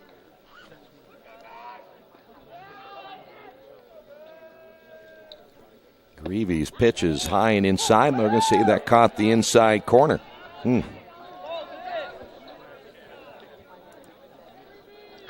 Sure, Greavy loved to have that pitch all day long, as that one appeared like it was really high and inside. So now Greavy set to go to work. Seifert the lead at first. The pitch is a breaking ball, and that one misses the strike zone. That'll even the count. 1 ball and 1 strike.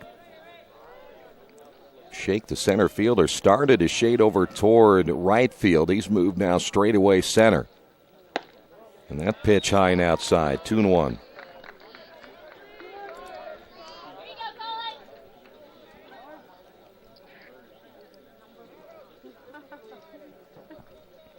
Greavy now will take time to go back, tie his shoe before he continues throwing here in the 4th inning.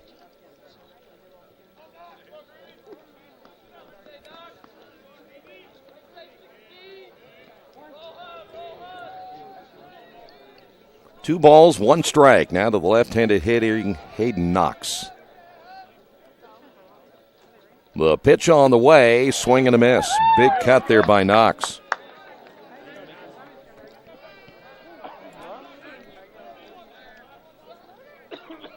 If you're a left-handed hitter at this ballpark and you see the wind kind of blowing out toward right field, 325 down the right field line, you have a tendency to try to maybe overswing at times. This one hit high in the air. Baker is there, and Baker makes the catch for out number 2. Well, he got Knox to get underneath that pitch.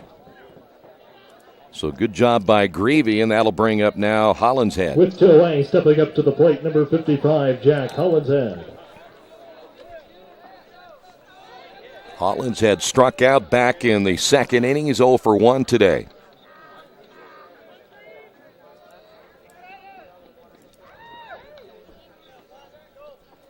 Greavy set to throw, and this is a swing and a miss. Boy, he was way behind on that fastball. I think maybe Hollinshead was looking something else besides the fastball to open up his second at bat of the day. Greavy gets the sign from Bach. Bach setting up on the outside. Time called by Hollinshead.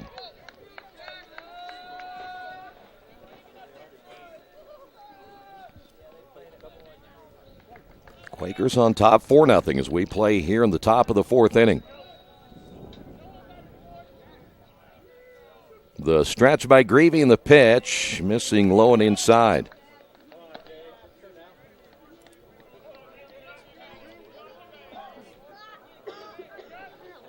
Count is even at 1-1. Runner down at first base, Seifert. He is not going to be a stolen base threat. Of course, you're down 4-0. Big fella down there. Probably doesn't run really well. Quakers pay a little attention to him, working right now on Hollinshead as that pitch is high, 2 balls and a strike.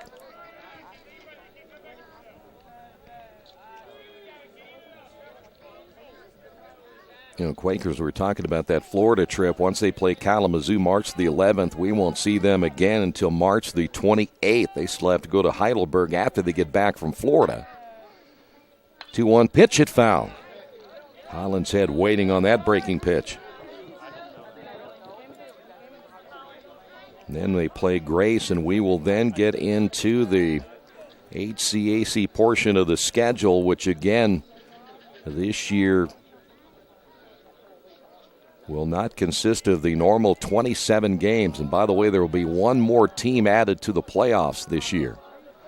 The break-even pitch on the way is up high. 3 balls and 2 strikes.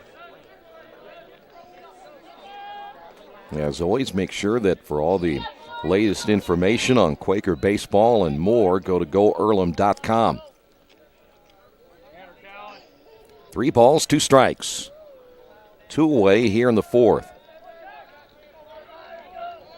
Hollinshead trying to keep the inning alive here for the Tigers. Greavy trying to stop it right here, and another timeout called by Hollinshead.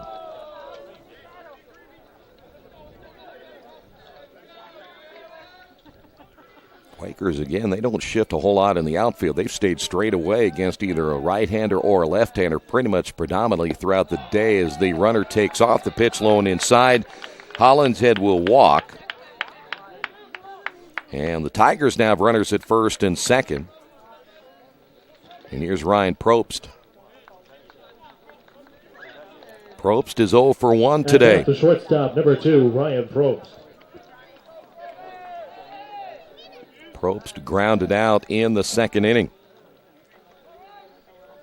He was the final out of that second inning. He had runners at second and third. Right now, his runners at first and second. Ian had them flash a new series of signs from the dugout as Greavy comes set. Here's the pitch, and it's low and inside. And right now, Collins struggling a little bit. Got Davis on the ground out. Hit Seifert. Got Knox on the fly out. Now ends up walking Hollinshead. Falls behind here to Probst. Greavy gets the sign from Bach. Here's the pitch. Hit will back up the middle. That's going to be a base hit. Seifert rounding third. They're going to send him to the plate. Here's the throw by Shake. And the ball is dropped by Ian Bach. The runner is safe. Heck of a throw by Shake, had him in time. And the Tigers get on the board here in the fourth inning.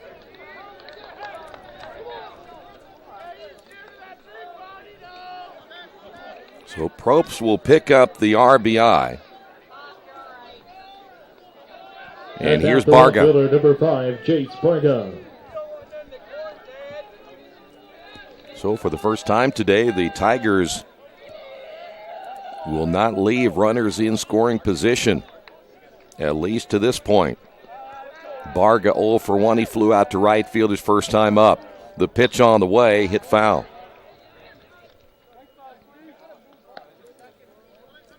That was a heck of a throw by Shake. He came up throwing. It was a one-hopper to Bach.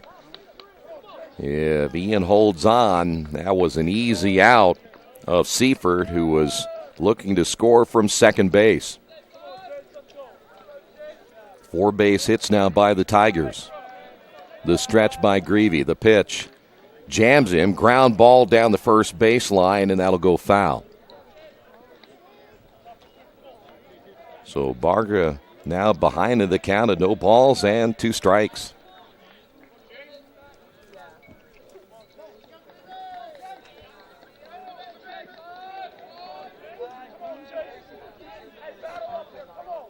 Now, we talked earlier this week with Steve Sackasitz on Strictly Baseball. The one thing they want to see Ian do defensively is become a better defensive catcher. I think he handles the staff pretty well from a balls and strikes perspective. But he has a really hard one to follow up from Cody Krumloff over the last 3 years, who really was a guy that could throw you out at any base, had a heck of a arm, and very few pitches got by him. 1 ball, 2 strikes. Barga back in, the stretch by Greavy, the check of the runner at second, and the pitch on the way to the plate, reaches out and hits that one foul.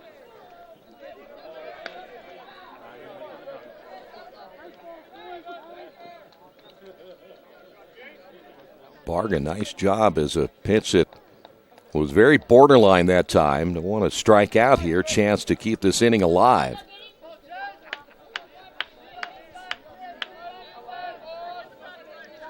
Well, the conditions tomorrow supposed to be improved, though. We'll play tomorrow night. That'll be a 6 and 8 o'clock start times for those 2 games. We'll play under the lights. It'll be the first time that this ballpark has been a field with lights. The pitch. Grounded first base side again, and that'll go foul. We'll stay at 1 and 2. Well, you look at the transformation of Sadler Stadium over the last several years.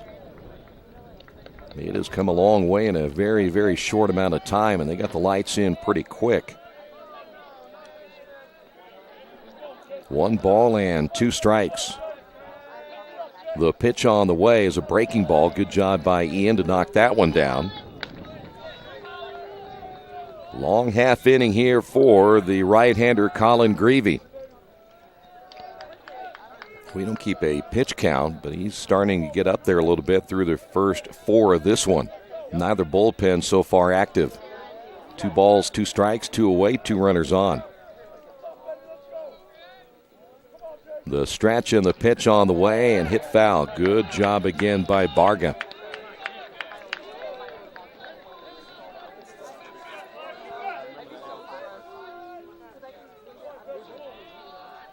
Barga, one of the returning players on this team. We mentioned earlier we may see some action from Barga on the mound at some point in the 4 games. The junior out of Versailles, Ohio. 2 balls and 2 strikes, and time called once again. Well, we've seen intermittent sun, and then the clouds come back, and the sun back out again. Hollins head down at second, Probst at first. 2 away here in the top of the 4th inning. The stretch again by Greavy. Here's the pitch on the way, hit well into left field, and coming on and not making the catch will be McFadden. Here's the throw to the plate, not in time, and they have the runner at first. Did they get him? No.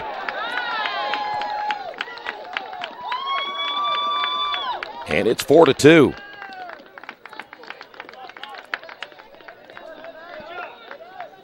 So Hollinshead will score. Probst will stay at second. Barga after the base hit, and Baker steps to the plate, and we have a visit to the mound as Greavy will receive his second visit. Tigers now with 5 base hits to go along with their 2 runs. Now there's some stirring in the Earlham bullpen.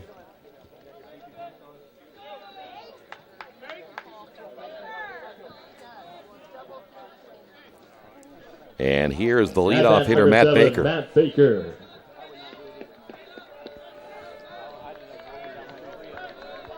So Baker steps to the plate. He is 2 for 2 today. 2 hits for the leadoff hitter for the Tigers, and still runners at first and second. 2 runs across and 2 away. Greavy set to throw. Here's the pitch on the way. Grounded toward the shortstop, Davis. He will glove and throw, and that'll do it for the inning. But the Tigers pick up 2 runs. We head to the bottom half of the 4th inning. On the Wesley Bates Wealth Management scoreboard, Quakers lead at 4-2. For over a century, Richmond Power and Light has been providing safe, reliable energy to the citizens and businesses of Richmond and the surrounding area. Through their dedicated and talented employees, they are advancing their tradition of exceptional service through new technology, training, and efficiency in everything they do. Richmond Power and Light provides reliable, low-cost energy and technology services in a customer-focused, environmentally responsible, safety-conscious manner. Richmond Power and Light. Together we make powerful partners. At Square Donuts, we take our donuts seriously, and apparently so do our customers. Square Donuts is by far the #1 donut shop in Richmond. At Square Donuts, we bake our donuts, cinnamon rolls, long johns, and many other varieties fresh daily. Donuts became our family tradition and business in 1967, and we've continued through 3 generations. Square Donuts in Richmond has 2 locations, including 1241 Northwest 5th Street and 3637 East Main in the Hoppy Jeweler Plaza. Square Donuts of Richmond. We never cut corners and never will.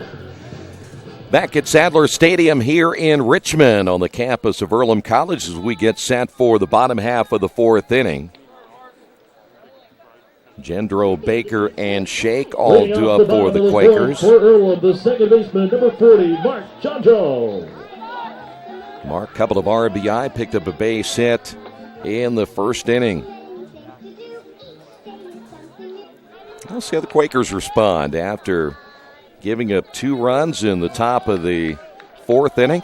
Griggs back in, set for his 4th inning of work, and the first pitch popped him up.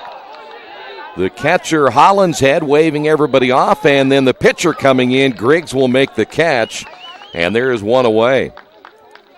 Generally, that's not a good idea.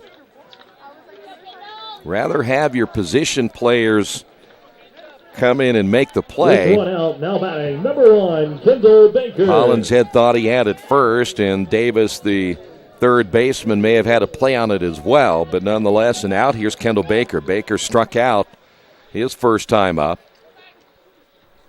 and the first pitch by Griggs is hit foul.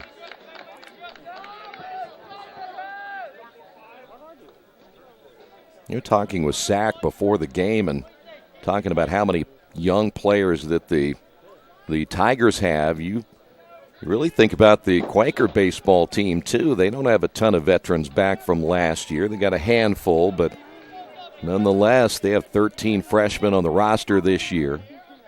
Here's the wind and the pitch, high and inside. And the veteran guys like a Kendall Baker and Isaiah Shake, Danny Dopp guys will have to kind of take the pressure off some of these younger players. And you'll again get a good look at how well they'll handle things. That pitch on the outside corner, how this young team will handle being in more pressure situations here in their first year than the Quakers have had to deal with in the last couple of seasons. 1 ball, 2 strikes, the wind and the pitch. Got him swinging. Second time Baker struck out today. So 2 away, and the Quakers head to the top of the order. Here's Isaiah Shake. With 2 outs, now batting the center fielder, number 33, Isaiah Shake. Isaiah, a couple of base hits today.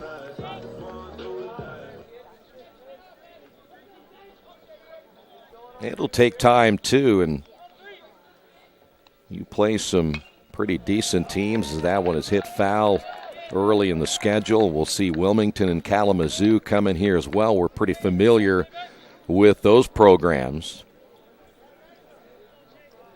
But there's some adjustment period going on when you lose as many good hitters in your lineup as you had last year, guys that had seen a lot of at-bats over the last 4 years of their careers. That pitch is low and inside. And it may take a little bit of time, though you're headed this one 4-2. Time to get everybody on the same page. 1 ball and 1 strike as Griggs set to throw. Here's the pitch, and went inside.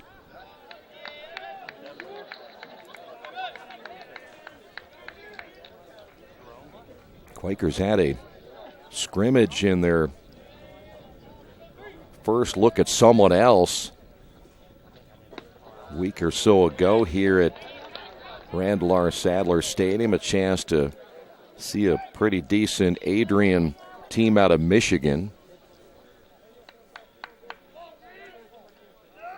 But you really don't learn too much about your team in a scrimmage. You want to get them in game situations, and that's what's happening here today. We'll see how they respond. There's a swing and a miss by Shake.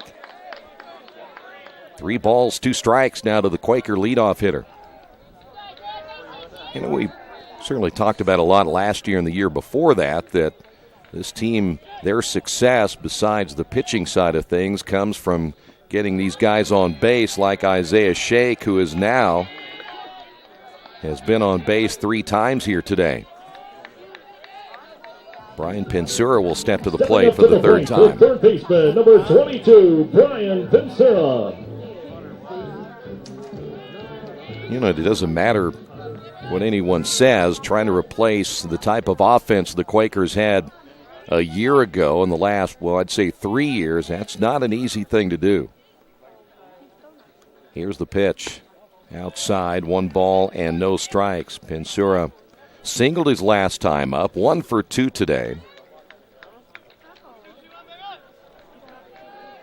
Griggs, a 1-2-3 third inning, trying to make this another easy inning here in the 4th. The pitch hit hard but foul.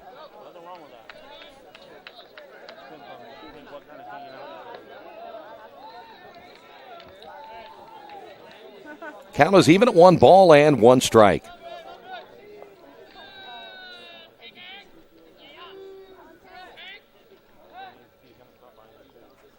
See if Shake will take off. Generally, Quakers pretty patient, but you kind of feel they don't like to wait around a long time. They want to get things rolling. Shake has 1 foot on the green. Here's the pitch, and that's hit foul. Pensura able to fight that pitch off low and outside. We'll go to 1-2, and this might be a good opportunity right here for Isaiah Shake. Quakers just the 1 stolen base so far today. That was Isaiah's back in the 1st inning. The stretch again by Griggs, and he throws to first. Not in time. Tag laid on by Bates.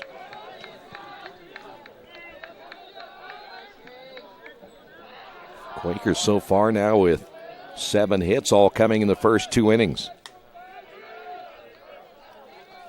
Stretch again by Griggs. He'll check the runner at first. Here's the pitch on the way, and swung on and missed. And they'll go ahead and throw down to first as the inning is over for the Quakers. 2 strikeouts for Griggs in the inning.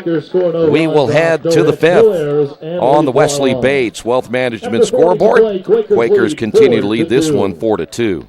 Summit Computer Systems is a full-service computer manufacturing and support company founded in 1997. They partner with businesses and individuals to provide computer systems, hardware service, support, design services, high-speed wireless internet, network design, and more. Summit Computers, 1427 Chester Boulevard in Richmond. Give them a call at 939-2120.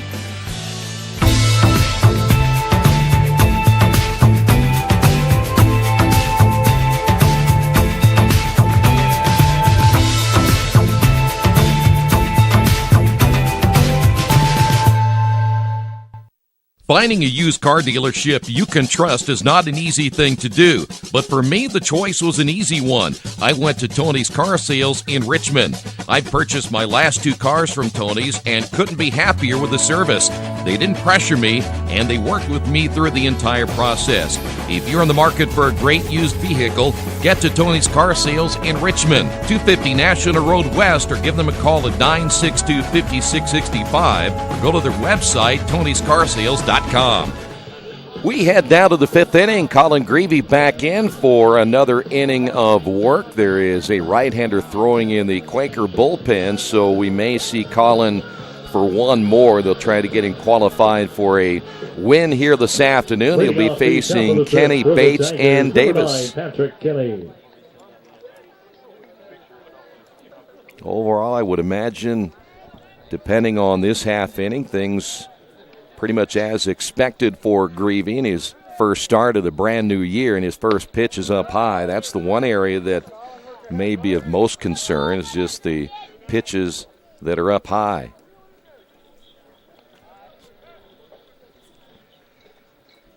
Kenny so far today, a walk. He is 0 for 1. The pitch popped him up. Center fielder Shake will make the call on this one. He'll haul it in. There's one away. That'll bring up Tim Bates. Bates so far 0 for 2.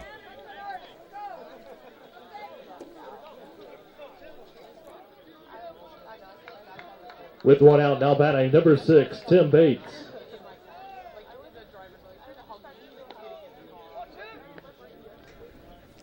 Bates grounded into a double play his last time up. He'll take that first pitch inside for a ball.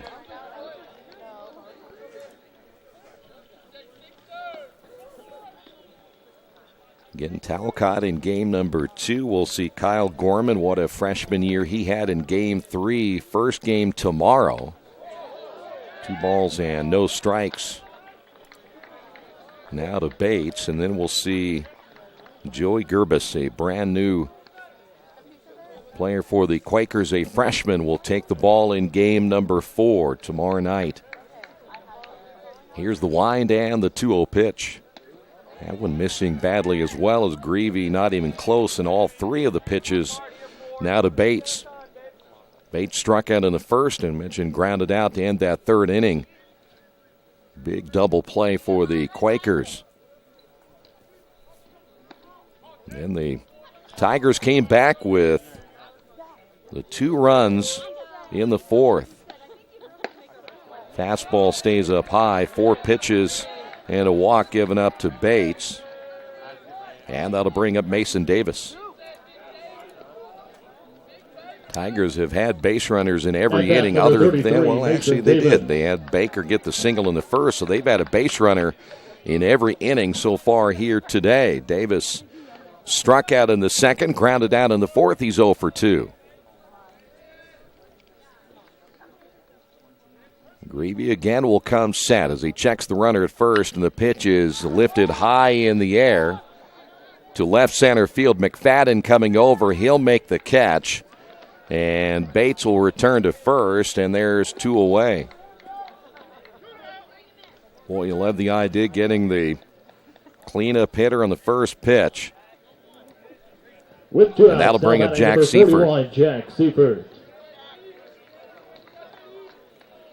Seifert singled in the second, hit by a pitch in the 4th. He has scored both of the runs.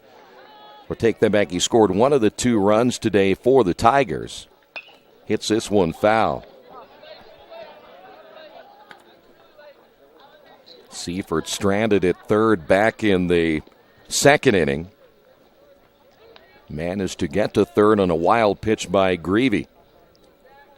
And he falls behind here, no balls and a strike. The designated hitter here in game number 1. Greavy comes set. He'll check the runner at first.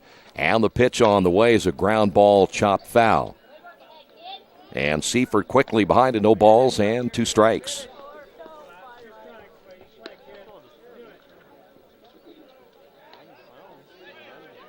Said the Quakers do have a right-hander throwing in their bullpen. Could be Matt Mathias. Here's the pitch on the way, low and outside.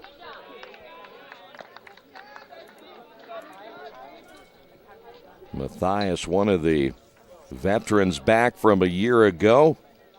The senior out of Lagodi, Indiana. He, like many of the players, had a chance to play some summer baseball, stayed right here in Richmond. Here's the 1-2 pitch on the way, low and away, as Ian Bach, a nice job sliding over to his right. And the count is even at 2 balls and 2 strikes. 2 runs and 5 hits on the board for the Tigers. All of that coming after they stranded runners in the second and the third. Greavy comes, set the pitch, and a breaking ball. This one hit into right center field. Baker trying to get to it. He won't. Shank won't get to it as well. A run will score. And a double by Seifert makes it a 4-3 ball game.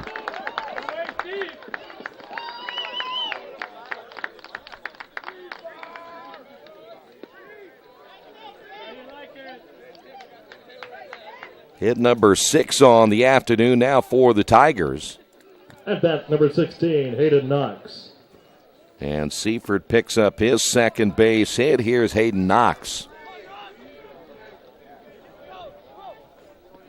They may accelerate now the warm-up process in the bullpen for the right-hander, Matthias. This one is going to be hit into left field. That's going to fall in for a base hit. Rounding third is Seifert. Here's a throw. It's off the mark, and this game is tied at 4 apiece.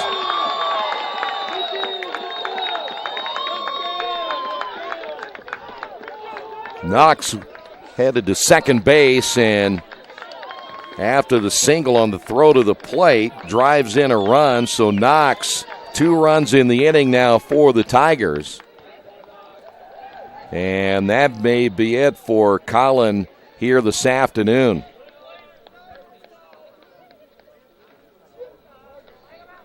We had mentioned, I think it is Matt Matthias, who is the one who is coming in for the Quakers. And Colin will see his day come to an end here in the 5th inning. He got 2 outs. We gave up the walk to Bates, the double to Seifert, and the single to Knox. And we have a pitching change. We are tied at 4 apiece. We'll come back, tell you about the new pitcher in just a moment. Stay right there. This is Quaker Baseball, Radio Troy Digital Sports. Some people are born lucky. Other people take luck into their own hands, avoid stepping on sidewalk cracks, and wouldn't dare walk under a ladder. But whether you were born with luck or make your own, when it comes to your insurance coverage, luck should have nothing to do with it. So talk to Indiana Farm Bureau Insurance today or visit them online at infarmbureau.com to purchase an auto policy. Indiana Farm Bureau Insurance. Stop knocking on wood. Questions about your coverage in Wayne County? Call 765-962-9548 and ask for me, Kevin Shearer. Since 1994, Beach Automotive has provided motorists in the Richmond area with comprehensive auto repair services that include car and truck care, alignment, brakes, tires, engine, transmission, and more. You'll be hard-pressed to find the same level of expertise that our auto mechanic specialists provide. For a high-performing vehicle, trust Beach Automotive. To learn more, call 765-966-8181. Beach Automotive, 110 East Main Street, Richmond. Big Boys Pizza is now open in Richmond, located at 1015 East Main Street, next door to the Civic Theater. The menu has great sandwiches, pasta, salads, and of course, pizza. Come dine in, carry out, or have your food delivered day or night, at home or at the office. Other locations are in Connorsville and Brookville. Bring in a sports ticket after any game and receive 10% off your purchase. Ticket must be dated for the same day as your purchase. Dine in, take out, or delivery, Big Boys Pizza. 765-488-0023. Well, the Quakers at one point had a 4-0 lead. That has since been diminished, and we are now a tie ball game. And here is Jack Hollinshead with a runner down at second base. We mentioned Matt Matthias was in the bullpen, the veteran senior out of Lagodi, Indiana. He has now come in. And the right-hander will face Hollinshead the first time up, and the pitch is in there for a strike.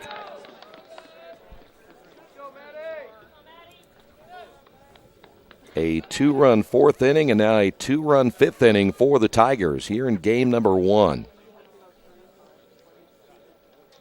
Knox again advanced down to second base on the throw to the plate. So he is in scoring position. Matthias throws that one in the dirt. No advancement for the runner at second and Knox. And the count is even at 1 ball and 1 strike. Well, I don't know how many times we'll talk about a walk coming back to eventually score, but that's what happened. Tim Bates, the one-out walk, he scores on the double by Seifert, the single by Knox, and just like that, we're tied. Breaking pitches low, 2-1. Now Matthias, as mentioned, pitched over the summer. A guy who can throw as many innings as you need. They would consider he one of those pitchers who has a rubber arm. You can bring him in at any time. That one tapped right in front of the mound. Matthias will throw to first, and that will do it. But the Tigers pick up 2 runs. We head to the bottom half of inning number 5. We're tied at 4 apiece. This is Quaker Baseball and Radio Troy Digital Sports. Since 1994, Beach Automotive has provided motorists in the Richmond area with comprehensive auto repair services that include car and truck care, alignment, brakes, tires, engine, transmission, and more. You'll be hard-pressed to find the same level of expertise that our auto mechanic specialists provide. For a high-performing vehicle, trust Beach Automotive. To learn more, call 765-966-8181. Beach Automotive, 110 East Main Street, Richmond. Big Boys Pizza is now open in Richmond, located at 1015 East Main Street, next door to the Civic Theater. The menu has great sandwiches, pasta, salads, and of course, pizza. Come dine in, carry out, or have your food delivered day or night, at home or at the office. Other locations are in Connorsville and Brookville. Bring in a sports ticket after any game and receive 10% off your purchase. Ticket must be dated for the same day as your purchase. Dine in, take out, or delivery, Big Boys Pizza. 765-488-0023. Kate's Cages is the #1 indoor training facility for baseball and softball in Richmond by far. With top-flight instructors, you will learn how to play the game the right way. Everything from pitching, hitting, catching, and fielding. Kate's Cages will also have the opportunity to participate in triple play fall ball, the softball academy, individual and team camps, and individual private workouts. Kate's Cages Baseball and Softball Indoor Training Facility, 1366 Rose City Boulevard. Call 993-2353 for more information. Well, Quakers in a ball game now. They were leading this one 4-0. The Tigers have scored 4 unanswered. Danny Dopp will lead things off here in the bottom of the 5th. Dopp, Robertson, and McFadden all due up. All 4 runs again charged to the starter, Colin Greavy. First pitch is outside. Griggs back in for his 5th inning of work.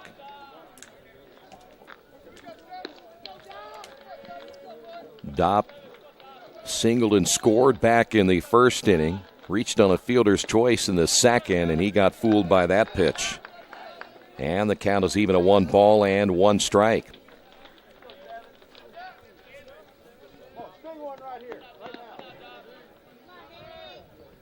Danny hitting in the number 3 hole for the Quakers in this first game. This one is hit into right center field. The center fielder coming over, that is Baker. He'll make the catch, 1 away.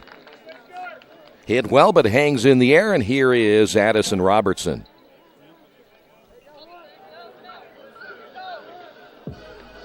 Robertson walked and scored in the first, struck out in the second. At bat, number 31, Addison Robertson.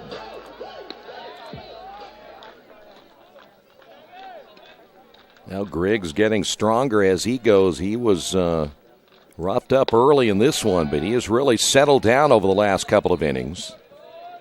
He may be throwing his last inning of baseball. There's a right-hander in the Wittenberg bullpen. Griggs gets the sign, the leg kick, and the pitch, and that one drops in there for a strike.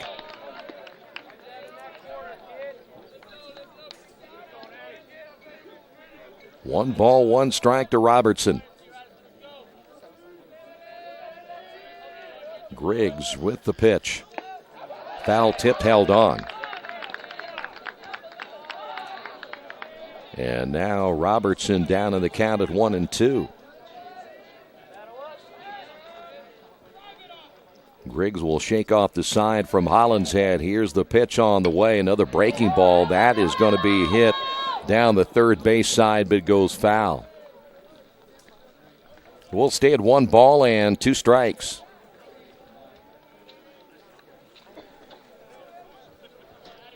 Boy, Quakers got all their runs and generally won all of their hits in their first 2 innings. They've been held in check over the last 2 1/3. They've picked up just 1 walk. That was the Isaiah Shake walk in the 4th inning. The bats have gone cold of late. This one is hit into left field, and that'll fall in for a single. So right when you need one, there's one right there.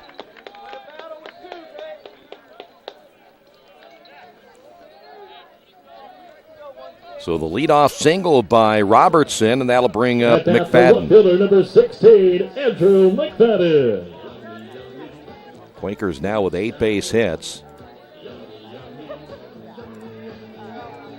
McFadden a single back in the first inning. He grounded out in the third. 1 for 2 today with a run scored. Has an RBI as well. Swing and a miss. Pitch low and inside. And he falls behind it. No balls and a strike.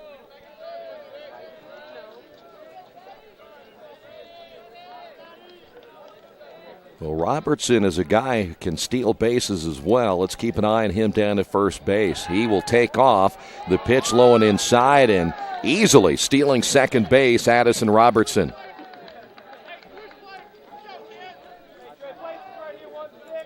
One ball and 1 strike now to McFadden. Well, that's what makes this Earlham team, no matter what happens, they're going to be in every ball game you would feel. They just continually come back at you all the time. Get guys in scoring position. The pitch on the way. Good cut, hit foul by McFadden.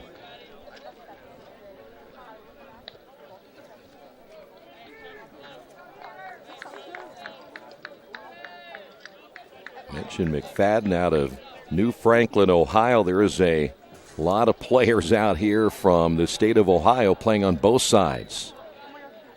The pitch. Runner takes off. The throw down to third, and not in time. Third baseman Davis can't come up with it. He might have gotten tangled up a little bit there with Robertson, who now picks up a stolen base, number 2. And the count is 2 balls and 2 strikes now to the hitter, McFadden. Chance to drive in the go-ahead run right here. That's how quickly this game can change with the Quakers on the base paths.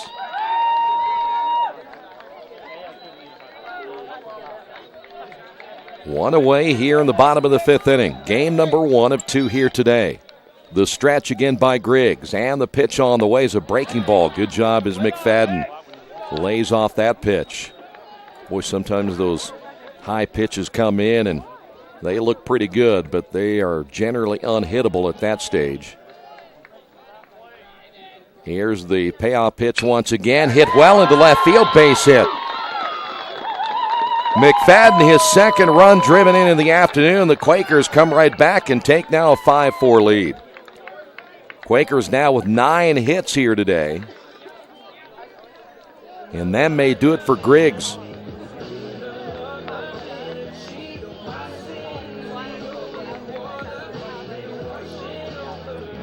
So now a meeting once again as the entire infield coming in for the Tigers. And again, Griggs is done for the day. So both starters have now been chased. We will tell you about the new pitcher coming up in just a couple of moments. Stay right there. This is Earlham Baseball, Radio Troy Digital Sports. At First Bank Richmond, we provide you with an excellent banking experience. Whether it's personal checking, savings, mortgage loans, consumer loans, retail lending, or trust and investments, you can count on First Bank Richmond. First Bank Richmond has been serving the Richmond area since 1887. For more information, give them a call at 962-2581 or go to their website at firstbankrichmond.com.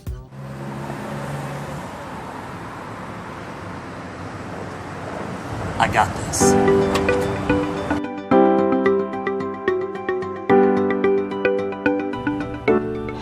I got this.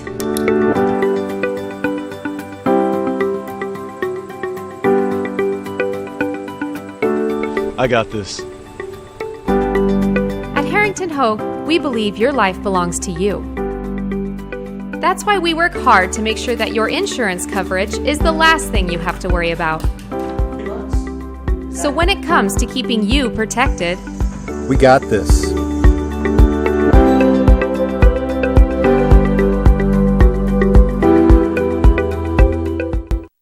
Georgia Direct is your one-stop source for floor coverings and decorating ideas for remodeling a home, office, kitchen, or bathroom. Their showroom offers quality products from Mohawk, Shaw, Armstrong, Craft Made, and many more. They proudly offer Richmond the best quality and variety of home design solutions at competitive prices.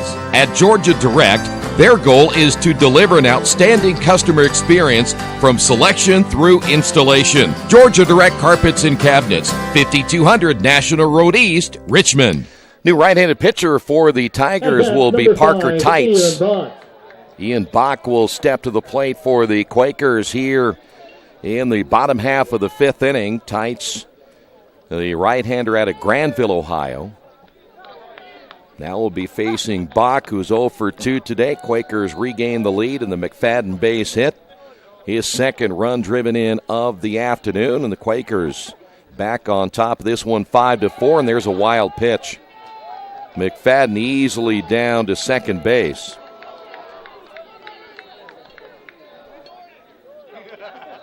And the Quakers once again with a runner in scoring position. Quakers now with 9 hits to go along with those 5 runs.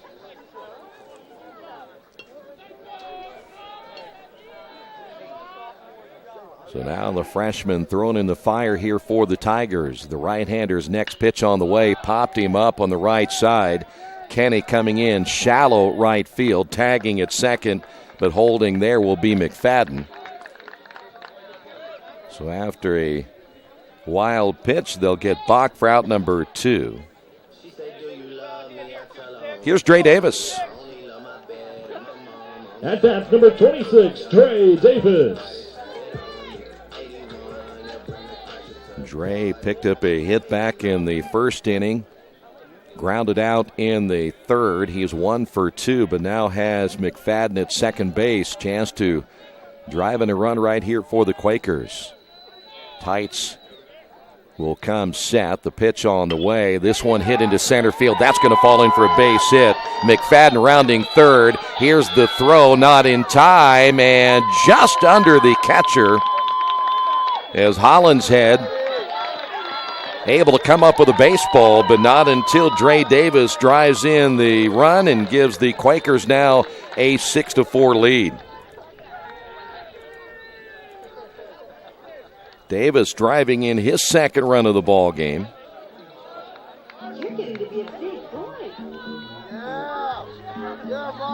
Jandro will step to the plate. Number 40, Mark Jandro. Well, Earlham coming back with 2 runs. By the way, both those runs are charged now to Griggs. Jandro singled in the first. He flew out in the fourth. And the pitch on the way is in there for a strike. A little sidearm action that time by Tights. Well, you have Davis at first, and there's no doubt about it that Davis will be another base-stealing threat here for the Quakers. Only a short lead by Davis down at first base. Another right-hander getting loosened up for the Tigers. Quakers on top, 6-4. The pitch, grounded to the right side. The second baseman, Knox, will throw on to first, and that'll do it for the Quakers here in a productive fifth inning. Quakers pick up 2 runs. We will head to the top half of the sixth inning. On the Wesley Bates Wealth Management scoreboard, Quakers on top of this one, 6-4. Hey, this is Steve, and out at Jiffy Lube the other day, a customer came in and said, Steve, this was my 100th oil change on this car, and you've done them all. Hi, my name is George Farrell, and I've been coming to Jiffy Lube for over 14 years. I recently just had my 100th oil change. I'd like to thank Steve Funkhauser and his staff for the great service that they've provided me over the years. Thank you to all, and I would recommend anyone to come to Jiffy Lube to get their car serviced. Jiffy Lube, #1 in customer satisfaction for a reason. Our community. It's where we live. It's where we work. It's where we play. At West End Bank, we're not just in the community, we're a part of the community. And that's why we support over 100 programs for local nonprofits and schools, including our financial literacy program that positively impacts countless students throughout the area. You bank locally, so we give back locally to watch people grow with endless possibilities. Back here at Sadler Stadium as the Quakers come back to take the lead 6-4 here in game number 1. It's the first of the 4-game set against the Tigers. Matt Mathias now a chance to be the pitcher of record. Probst, Barga, and Baker all due up here in the top half of inning number 6.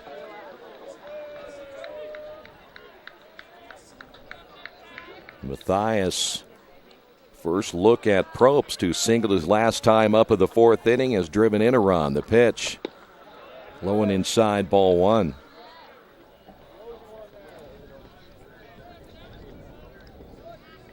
I mentioned Mathias, a guy who will throw any time you need him to throw.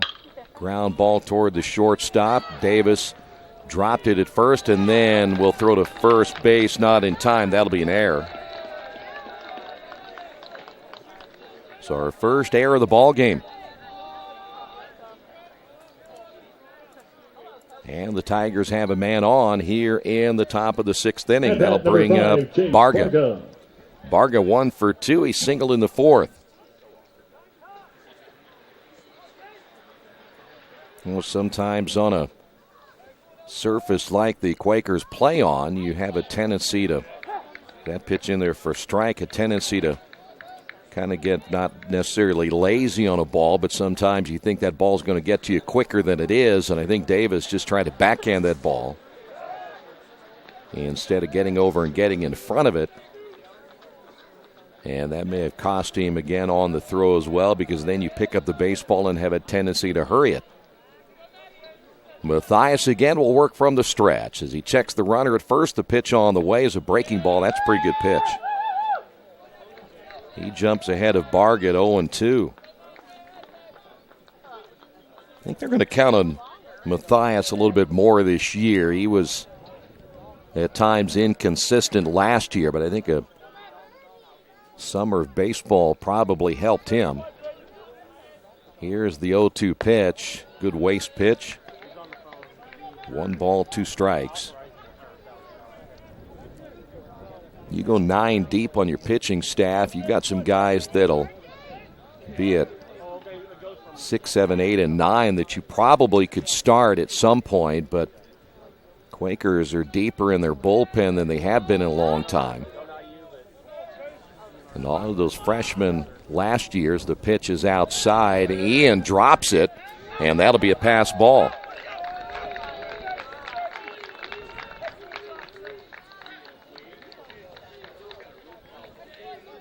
So Probst down at second base now. The count of 2 balls and 2 strikes.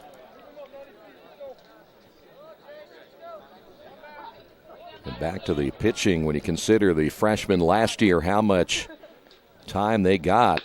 This one is going to be hit to the right side. Mathias will field that one and steps on first base. Nice play by Mathias to get the out at first. That would have been a tough play for Jandro at second. Probst will advance on to third. So that's 1 unassisted on the out there for the Quakers, 1 away. And now a runner at third base. Here's Baker. Mathias, nice job playing his position. The stretch by Matt and the pitch on the way is in the dirt. 1 ball and no strikes. Baker, couple of base hits today, 2 for 3. Both leadoff hitters have done their job here this afternoon, getting on base. Infield about medium depth right now with the runner at third. The pitch. Swing and a miss. And the count is even at 1 ball and 1 strike.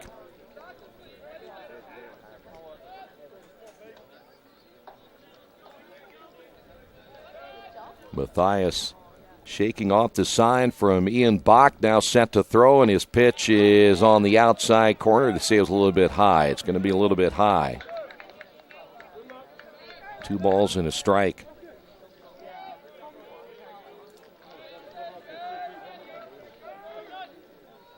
Probably see a fastball, I would imagine, right here, as Ian will have Coach Sack go through the signs once again. Time is called as Baker steps out. They're going to say it's 1-2, so that one did hit the outside corner.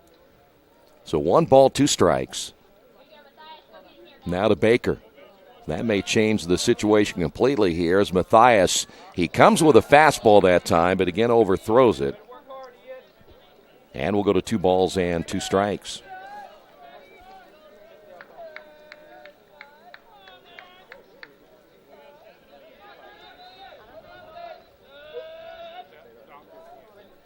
Runner third again is Probst. Here's the stretch and the break-even pitch on the way, grounded toward the shortstop, Davis. He will go ahead and get the out at first base. The run will score. And it is now a 6-5 ball game with 2 away here in inning number 6. Baker will get credit for the RBI. So 2 away now for Patrick Kenny. At bat number 9, Patrick Kenny. So again, Matthias ready to throw as he continues to lead this one by 1. And that pitch low and inside, 1 ball and no strikes. 7 base hits on the day now for the Tigers. Quakers in double digits with 10 base hits. Stretch again by Matthias. The high leg kick and the pitch. Check swing, and that pitch is high. Quaker fans downstairs didn't like that. Non-call.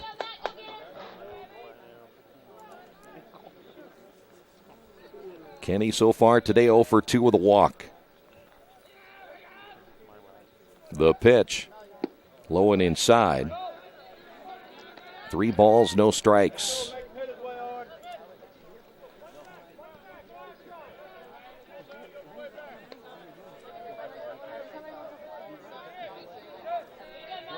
Matthias once again set to throw. Here's the 3-0 delivery on the way, and the fastball stays up high, and he'll walk Kenny. Matthias giving up his first walk of the afternoon. And that'll bring up now Tim Bates, the number 3 hitter in the lineup. He is 0 for 2 with a run scored.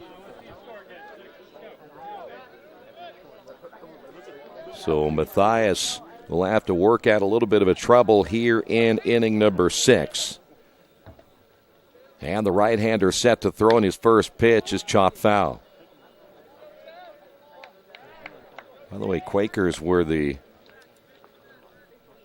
preseason number 1 pick in the HCAC, despite losing all of that offense from last year. They know that pitching in the conference will be a huge key for the Quakers this year, but still the number 1 pick, as this one's popped up to the right side. The second baseman will make the catch.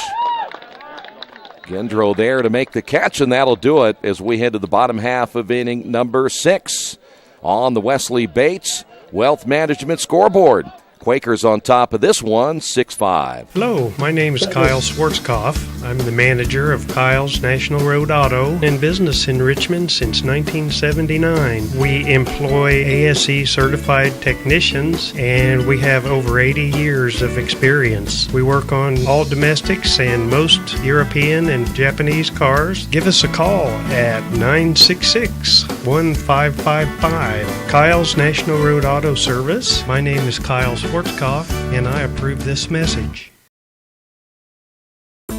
For the past 35 years, Van Vliet Insurance has built a reputation of bringing a personal touch. That's because at Van Vliet, it's all about you, your needs, your life, and our town.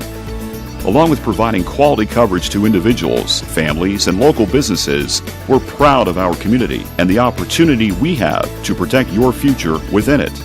Van Vliet Insurance, an Erie Insurance representative. Hometown professionals at work for you. Hey, just a reminder, Quaker Baseball brought to you in part by Jason Wise of Better Homes and Gardens First Realty Group. He has an idea for an alternative fundraiser for your school group or nonprofit. If you list, buy, or refer a customer and mention this promotion, he'll donate 10% of what he makes on the transaction to the school group or nonprofit of your choice in your name. Tell your friends, family, colleagues to mention this promotion when listing with Jason Wise at Better Homes and Gardens First Realty Group. For more information, give him a call at 969-3400. Kendall Baker leads things off here in the bottom half of inning number 6. It's 9-1-2. Baker, a tough afternoon so far for the Quakers. He has struck out twice. His first look at Tights, though, and the pitch is in there for a strike.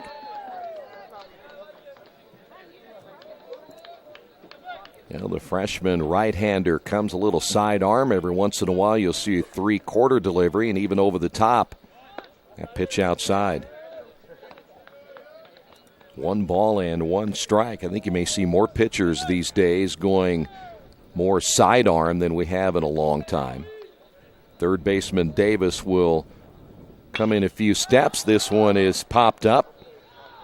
Shallow left field. Coming in, shading his eyes is Bargan, makes the catch. And there's one away. Baker 0 for 3 now this afternoon. Boy, it's rare, we have said so far, someone shading their eyes. Here's Isaiah Shake. At bat, number 33, hopefully we'll stay Isaiah with the Shake. sunshine the rest of the day. Isaiah singled a couple of times. He has walked. He's been on base all 3 times. This will be his first look at Tights, the right-hander. Sidearm breaking pitch stays up high. 1 ball, no strikes.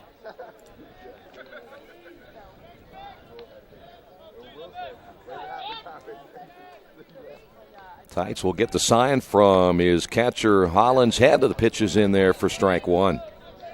1 ball, 1 strike to the Quaker leadoff hitter Isaiah Shake.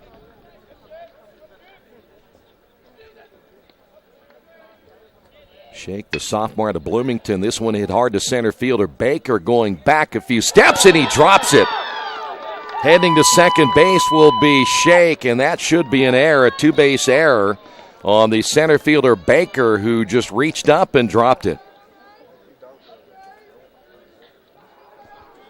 So the first error of the ball game could be a costly one for the Tigers. At bat, number 22, Brian Pensura. Pensura will step to the plate. Pensura 1 for 3, singled back in the second inning.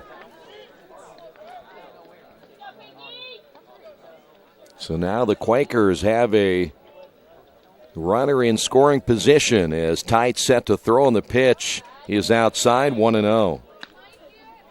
Each team now with an error. Well, Baker tried to make the routine one-hand catch, and I don't know if he lost it in the sun at the last moment, but it looked like it was going to be an easy out. Tights once again will check the runner at second. No throw, and by the way, Isaiah's been on base all 4 times. Reminiscent of what we saw so many times over the last couple of years. I don't keep going back to the last couple of years, but a reference point is to our first ever HCAC champions and team that qualified for the NCAA regional. Here's the 1-0 pitch on the way, and it's low and inside. Pensura ahead now, 2 balls, no strikes. Wind has picked up a little bit more. In fact, seems like it is gusting more out straight center field. That might have been a factor for Baker as well. Sidearm pitch high and outside, 3-0. There is a left-hander now throwing in the Wittenberg bullpen.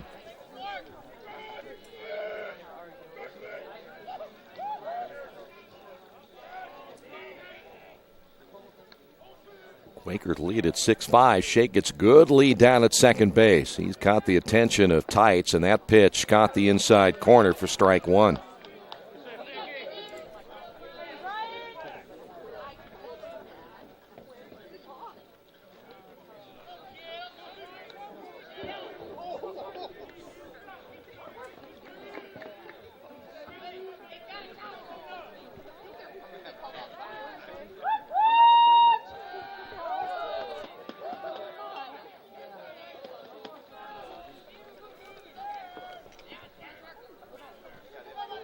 Isaiah doing the same thing he was doing it down at first base, doing it second. He has a huge lead. He takes off. The pitch is in there for a strike, but an easy stolen base as he stole that one off the right-hander Tights. 3-2 now to Pinsura.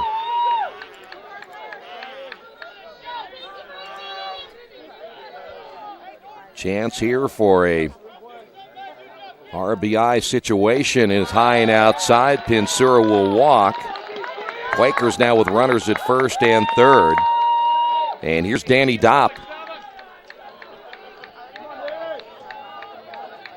So now Isaiah with a couple of stolen bases. Addison Robertson with a couple of stolen bases.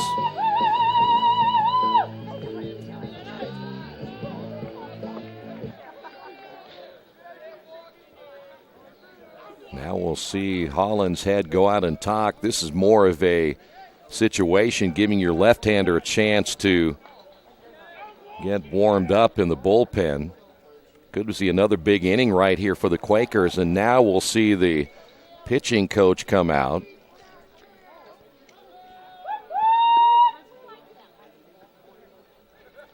See if they're ready to make a change right here. The freshman not helped by the error in center field by Baker.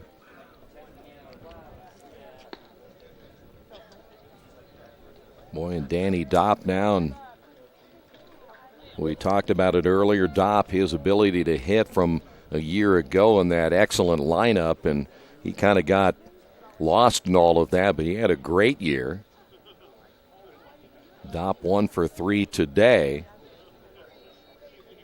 Now you look at, I'm going to jump over here real quick. You see the meeting going on with Pinsura as well, what they'll do with him down at first base. And they're going to leave the freshman in. So Holland's head back behind the plate. Here we go.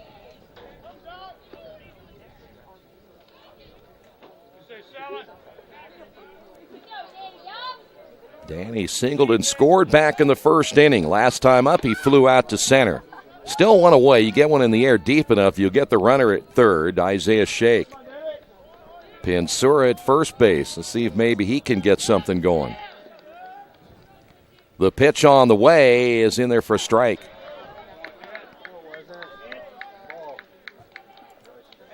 Boy, you like your odds here with the freshman Tights in a very tough situation. You got a veteran like Danny Dopp at the plate and his hitting ability. I'll take my chances on Dopp. Runner takes off. Nope, he's going to head back. There's a strike. So Danny falls behind at 0-2. I think Danny held off of that one thinking that perhaps Pinsura was going to take off at first. And he had a great lead at first base. They may challenge Holland's head again. Got him leaning, but the throw was just a soft toss by the right-handed freshman. Quakers jumped out 4-0. The Tigers came back, tied it at 4. Quakers answering the call each time. As again, another throw to first. Well, for Coach Sakasitz and his staff, right, he's making the freshman think about what he's going to have to do. He's got a speedy runner down at third. Let's see what Pinsura will do at first base. This time he takes off. The pitch is up high, no throw.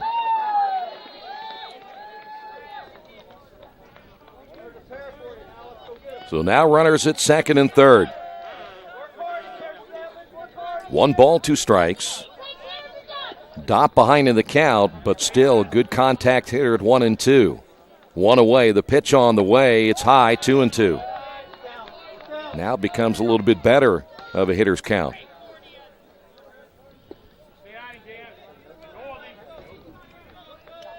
Infield about medium depth.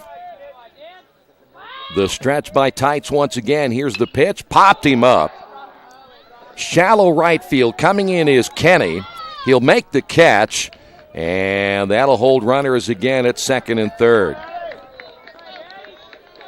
Big out there for Tights and the Tigers.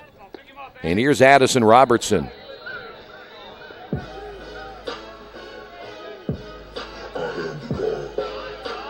At bat, number 31, Addison Robertson. Robertson singled his last time up. He stole 2 bases in that at bat. Robertson has scored twice today, and again has runners at second and third. Time called.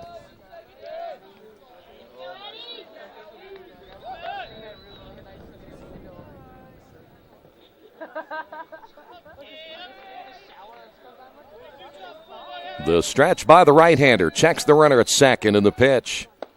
Sidearm breaking ball stays up high. Robertson ahead in the count. 1 ball, no strikes.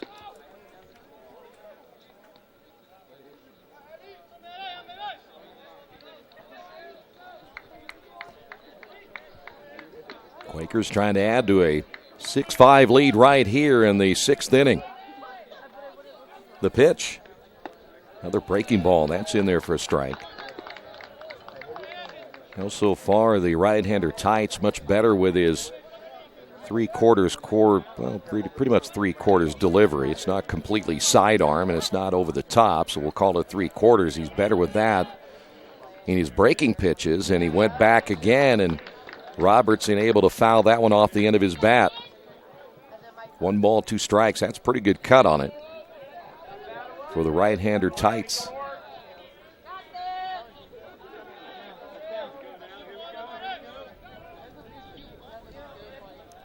Two away, 2 runners on. See if the Quakers can get a couple of runners in right here. The pitch.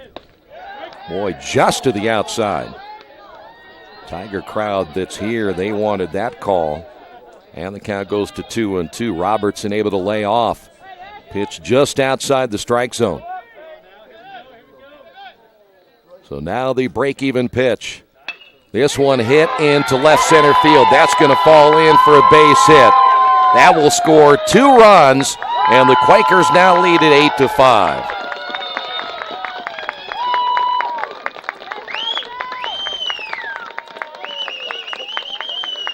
Robertson does his job. Robertson now with his second base hit of the afternoon, and that'll bring in McFadden. Number 16, Andrew McFadden. McFadden, a couple of base hits this afternoon as well. Quakers now with 11 base hits, and they're not done yet as they'll throw to first, and Robertson is another stolen base threat. 2 stolen bases today. The Quakers now have, five stolen bases. The stretch by Tights. Nobody throwing in the Wittenberg bullpen at the moment. Pitch is high and outside, 1-0. Well, so far, if you were concerned about the Quakers scoring runs, that has not been the trouble here today. Hit well down the left side, and that'll go foul. Pretty good cut that time by McFadden.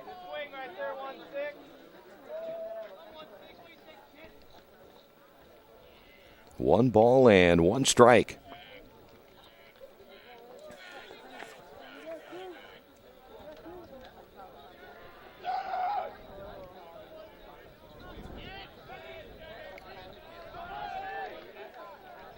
Tights will check the runner at first. Let's see if Robertson's going right here.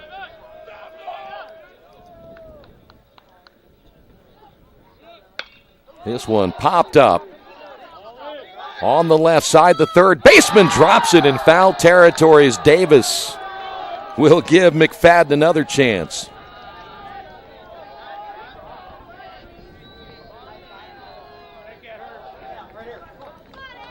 Boy, you see so many times where you make a mistake like that, the hitter gets another opportunity, you generally pay for it. Well, the wind is blowing a little bit. No excuses really for Davis down at third, but now he's battling a high sky with those clouds kind of moving out of here. We have all the sunshine for the most part, hopefully for the rest of the day today. And I would imagine Davis may have lost that a little bit in the sun. Holland's head to the outside, popped up again on the left side. This time the shortstop Probst in shallow left field, and he makes the catch, but he goes down on the turf, holding on to that one, but just barely. Quakers pick up a couple of runs in the inning. We will head to the top of inning number 7 on the Wesley Bates Wealth Management scoreboard. Quakers, they lead this one 8-5.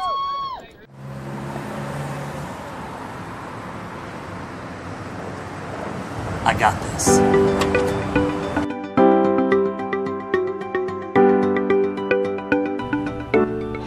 I got this.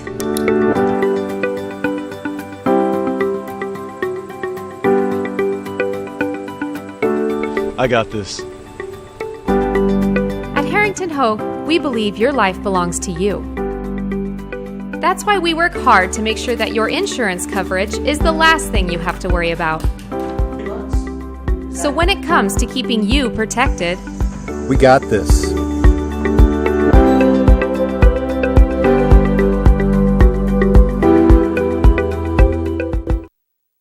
Hi, this is Steve Funkhauser, and I was talking to someone the other day about how friendly and professional the crew at Jiffy Lube is, and they said, "You are always so upbeat. I'm going to call you Mr. Positive." And so now I am Mr. Positive. And I want you to know how proud I am of you and that you are doing a great job today. And hey, do something nice for somebody. Make somebody smile. Smiles are contagious, you know. I want you to have a great day and the horse you rode in on.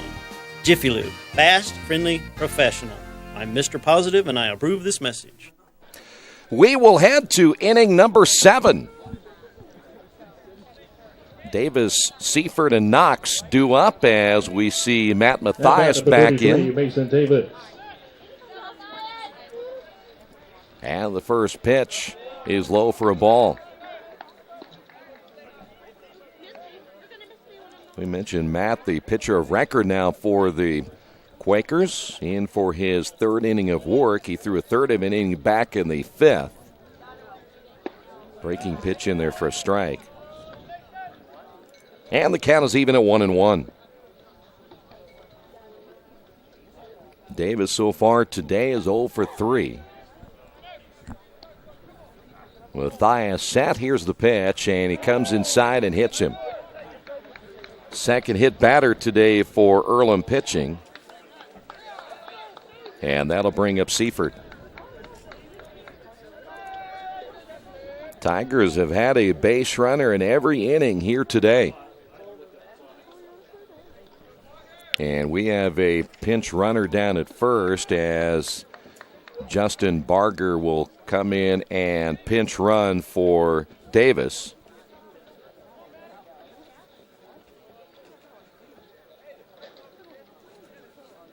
So Barger is in, and we will see Seifert, the designated hitter, step up for the 4th time today. Doubled his last time up. He's been on base all 3 times. Hit by pitch in the 4th, singled back in the 2nd inning.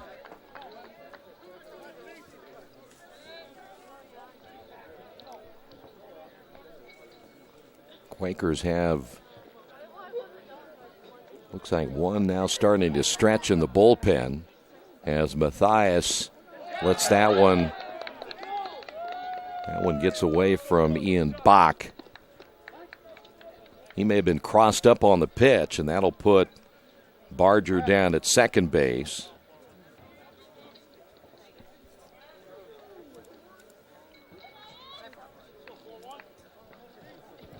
One ball and no strikes. Seifert hit that double in the gap in right center field his last time up. This is his first look, though, at Mathias, and that pitch in there for a strike. And Seifert thought that pitch was too far inside. Evens the count, 1 ball and 1 strike.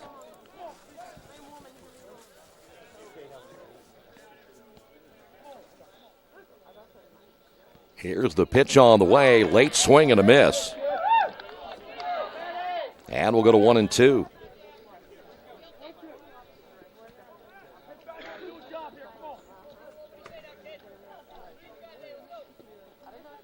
Seaford's been a tough out at the number 5 hole so far here today as the pitch is on the way.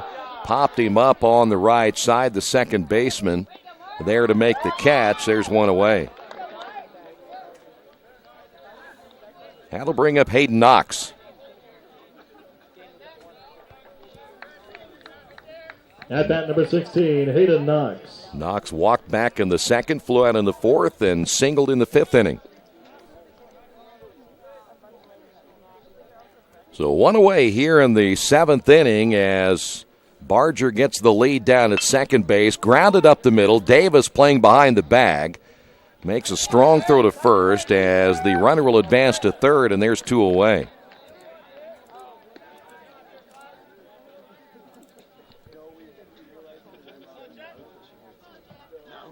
And here is Hollinshead. 55, Jack Hollinshead. Hollinshead struck out back in the second, walked and scored in the 4th, grounded out in the 5th inning.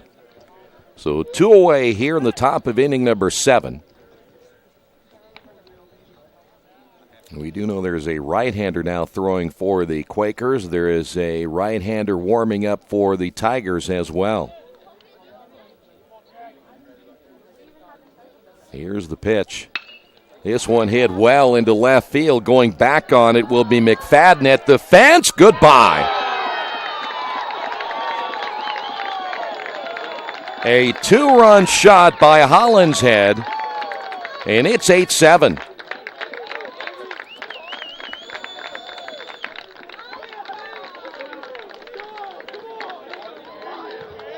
Hollinshead, a freshman out of Highland Heights, Ohio. That is his first career home run.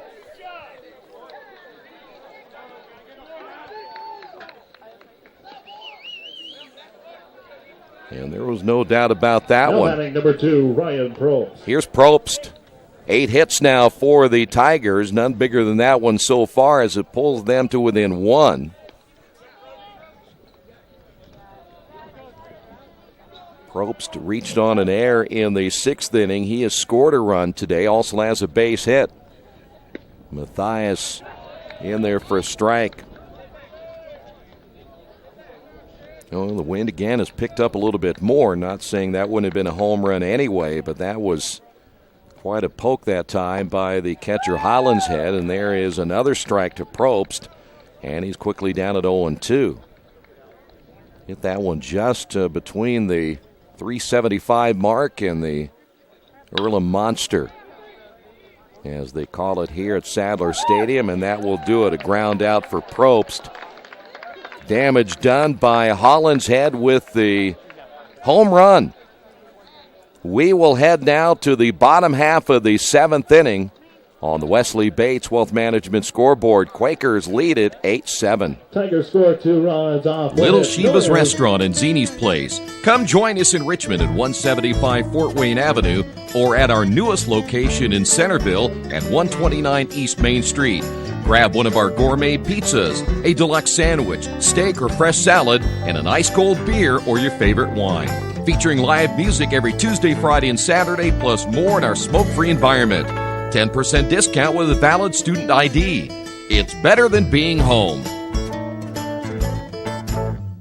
New Vision Sports is a training program that focuses on the training and improvement of the serious-minded athlete, including all ages and skill levels. From creating customized workout plans to providing ongoing motivation and support, New Vision strives to help you achieve your training goals. Their trainers use a variety of effective workout plans based on your specific goals. New Vision Sports, 977-5831, or go to their website, newvisionsports.com. That's New Vision Sports with a Z.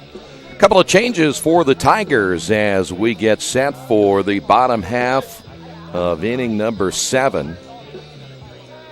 The new pitcher for the Tigers. See if we can get a little closer look here at the right-hander. That will be Campbell, number 36. Luke Campbell, a sophomore out of Middletown, Ohio. 10, David Hamrick. The new third baseman will be number 10, David Hamrick, freshman out of Greene, Ohio. So Tigers make the changes.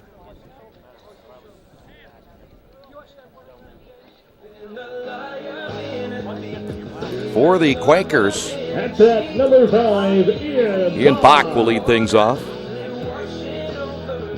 Bach, Davis, Jandro all due up. Well, this thing going back and forth now here this afternoon as the Tigers refusing to go away as they climb back to within one. The big home run by Hollinshead. Pitch is low and outside. Ian so far today, 0 for 3. His first look at the right-hander Campbell as that pitch low and outside.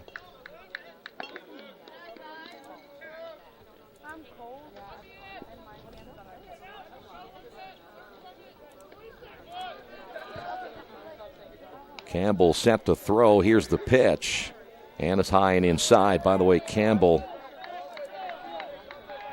does not have a full left arm. You may remember Jim Abbott many years ago out of the University of Michigan. Later played in the majors. That pitch low and outside. He too threw with just the one arm, and Ian will walk down to first. Had a very successful career. Made that switch from the glove hand to the pitching hand and back and forth. Dre Davis will step to the plate. Davis 2 for 3, and that's what we've seen Campbell right here. So Bach on for the first time. Davis, a couple of runs driven in today, has a couple of hits. Campbell will now step off, and the shortstop Probst will come over. Boy, and certainly the transition from the arm onto the pitching hand so you can field as well is not an easy thing to do, and now we have a meeting on the mound.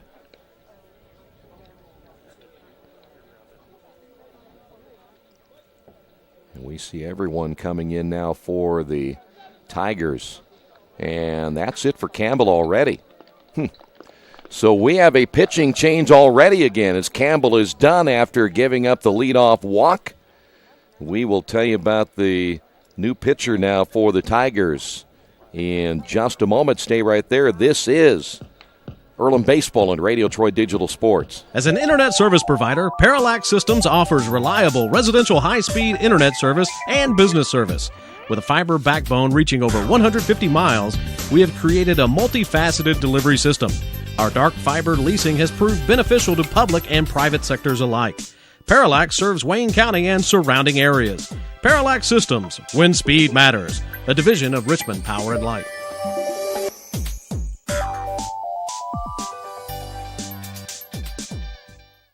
The Purdue Polytechnic Institute in Richmond is part of a statewide network that offers the same technology degrees available in West Lafayette. The benefit of earning your degree at the Richmond location is that the campus is small enough to provide you with dedicated one-to-one attention while you earn your degree from Purdue University. Purdue Polytechnic of Richmond. Give them a call at 973-8228 or go to their website for more information at polytechnic.purdue.edu. At the Reed Orthopedic Center, our physicians and support team devote themselves to helping you return to a healthy and active lifestyle. Our expertise includes shoulder, elbow, foot, ankle, hand, wrist, hip, and knee injuries, as well as pain management and rehabilitation, and school athletic training programs and sports medicine. We are committed to providing you with the best possible orthopedic treatment that we can. To request an appointment at the Reed Orthopedic Center, call 765-935-8905. Tigers will make a change in their pitching. They're going to go with a left-hander now. That'll be Michael Martin. He's out of Doylestown, Ohio. He will be facing Dre Davis here in the bottom of the seventh inning. So Campbell gives up the walk to Ian Bach, and he is quickly brought out of the ball game. We will move her on back here and get a little wider look as Quakers will have Bach at first. Bach has the ability to run. We'll see if the Quakers will try to get him down to second base. Davis has had a good day today, as we mentioned, at the plate. So Martin, the left-hander, set to throw, and he'll toss on to first base. I would imagine the reason they brought Campbell out is now the umpire will come in and say something to the pitcher who has a armband on his arm, has to take that off, is that Campbell, if the ball was bunted at any time, he'd have to come off and field, and again, with just the one arm, he'd have to make that transition pretty quick, or the other idea is he wouldn't be able to throw to first base. Here's the pitch. Bunted, third base side, and foul. Hollinshead and the third baseman Hamrick run into each other.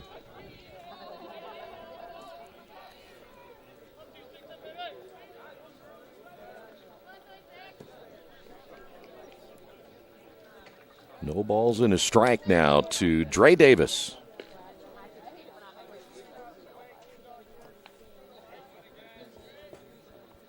Davis, the redshirt sophomore out of McCordsville, Ohio. Or take that back, McCordsville, Indiana. Martin gets the sign from Hollinshead. Bach with the lead down at first, and he'll draw the throw again.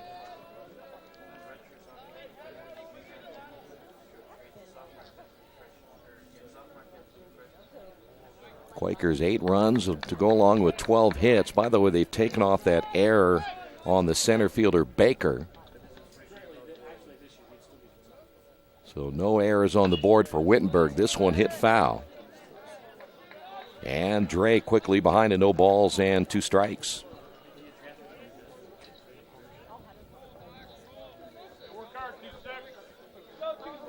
Now, right at the moment, no one throwing for the Quakers. In fact, the Wittenberg bullpen quiet as well. Martin into the stretch. He'll come home with a pitch, and this one hit back up the middle, base hit. Davis sent it right back where it came from, as he now has 3 hits on the day. And the Quakers have runners now at first and second. No outs here in the bottom of the 7th inning. At bat number 40, Mark Jandro. Mark Jandro will step to the plate. Mark has a base hit. He's driven in a couple of runs in his Earlham debut. So now Bach down at second base, Davis at first.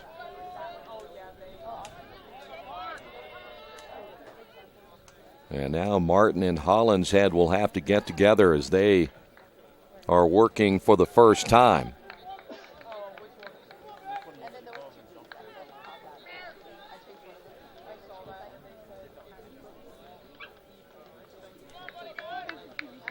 Jandro singled back in the first, flew out in the 4th, grounded out in the 6th inning.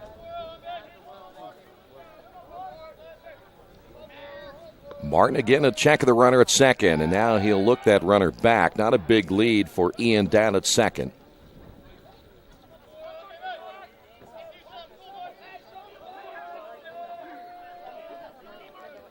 The stretch by Martin. Here's the pitch, bunt attempt, and he misses.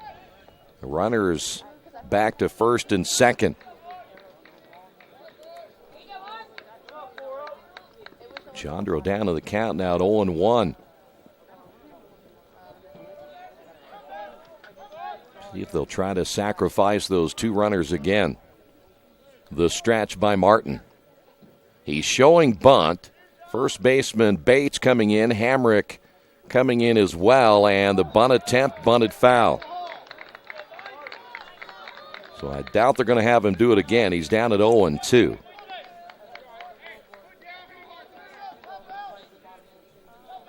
Kendall Baker standing on deck. Kendall 0 for 3 today. No balls, 2 strikes. Now to Jandro.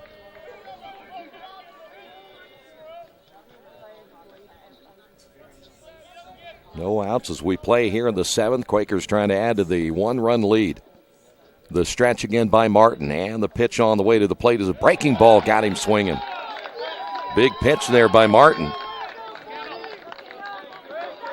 There's one away, and that's a huge out now for the Tigers. Here's Kendall Baker. With one out, now batting, number 1, Kendall Baker. Well, you go lefty against lefty, so your percentages for Martin a little bit better than facing a right-handed hitter. And Baker again with 0 for 3 with a couple of strikeouts this afternoon. Kendall will show bunt, and he'll bunt that foul. Hamrick was playing in, now he'll play back, and Baker's been known to lay down a bunt at 0-1 too, so Hamrick looking over to his bench to see where they want to play right here. Quakers have runners at first and second. Again, the stretch by Martin. The late kick and the pitch, and a breaking ball hit back up the middle. Probst to Knox on to first, got him in time. A 6-4-3 double play, and that'll do it for the Quakers. We head to the top half of inning number 8. On the Wesley Bates Wealth Management scoreboard, Quakers lead this one 8-7. Mancino's is family-friendly, serving fresh grinders, pizza, pasta, and salads daily. They serve great food priced for family budgets. And whether it's one of their homemade grinders, salads, or pizza, there's sure to be something for everyone in your family. Our baking process may cost a little more and take more time, but the end result of freshness and flavor make the real difference in all of Mancino's award-winning products. Mancino's of Richmond. Give them a call at 966-1161. Or go to their website, mancinosofrichmond.com. For over 30 years, Reynolds Plumbing has been keeping the Richmond-Wayne County area running. Whether on commercial properties, restaurants, or residential, they've done quality plumbing, heating, and air work for thousands of customers. In a small town, a company like theirs cannot stay in business for as long as they have without being very good at what they do. It's not just about quality work, it's about customer service. If that's the kind of experience you want on your next plumbing or HVAC job, then Reynolds Plumbing has you covered. Call Reynolds Plumbing today at 966-0994. Back here at Sadler Stadium, Quakers will go to their bullpen as we'll see Jordan Christian, the sophomore out of Richmond. 3-0 last year, an ERA of 6.56. He threw 46 2/3 innings as a freshman. He's one of those guys that can throw in long relief. Also get you a spot start when you need one. And last year, Jordan gave them some solid innings. Look for consistency, maybe a little bit more this year. Of course, you learn a lot as a freshman, and now chance to pitch in your second year in college baseball, looking for a lot of improvement. Throws a good fastball, has a curve, and also a pretty good changeup. Vargas set to lead things off here in the bottom half, or should say top half of the 8th inning. Leading off the top of the 8th for Wittenberg, number 5, Chase Varga. Varga 1 for 3, single back in the 4th inning.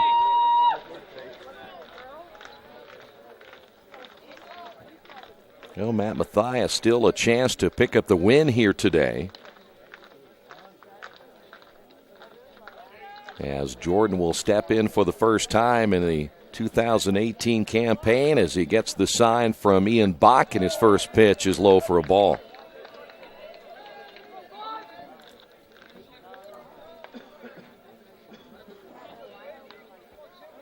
Jordan, 32 strikeouts last year. 21 walks is a little bit high for the 46 innings, so that's one thing they'll look for him to cut down on.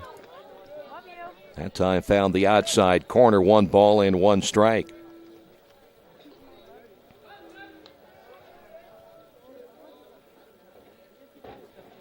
Jordan has that high leg kick in the pitch, low for a ball, 2-1.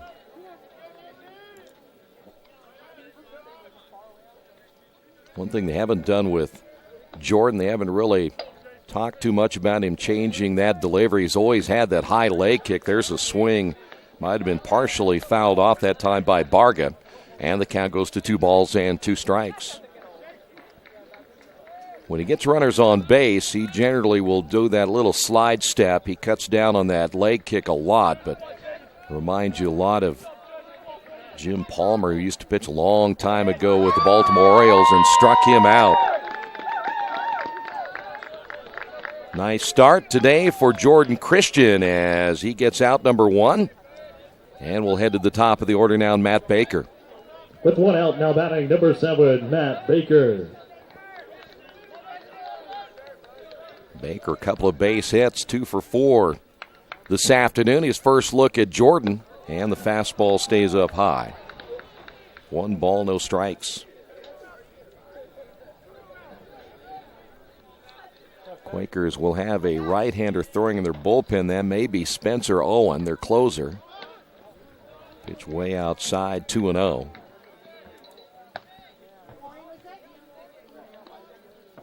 So we mentioned in game number 2 will probably be about 25 minutes after game number 1. We'll see Walter Talcott get his first start of the year. The 2-0 pitch hit him. So Baker takes one for the team. That'll be the 3rd time we've seen a hit batter today by Earlham pitching, and that'll bring up Patrick Kenny. At bat number 9, Patrick Kenny. Kenny's walked a couple of times, 0 for 2.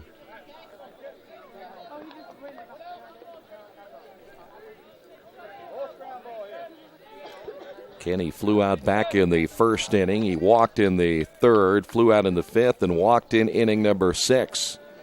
The stretch by Jordan. And here's the pitch on the way. Tapped right back to Jordan. His only play will be at first. He took a look down at second base, but wisely gets the out. And there's 2 away.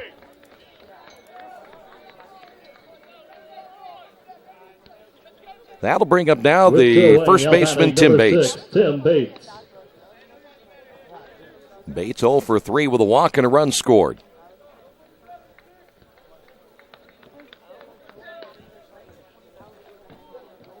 But now the tying run down at second base as Baker advanced on that ground out back to the pitcher, and so now Jordan set to go to work.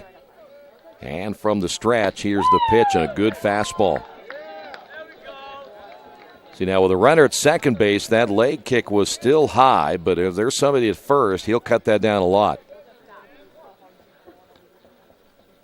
Bates had a huge cut. That was a really good fastball that time by Jordan Christian. The stretch by the right-hander as he checks the runner at second. The pitch on the way and caught that outside corner for strike number 2.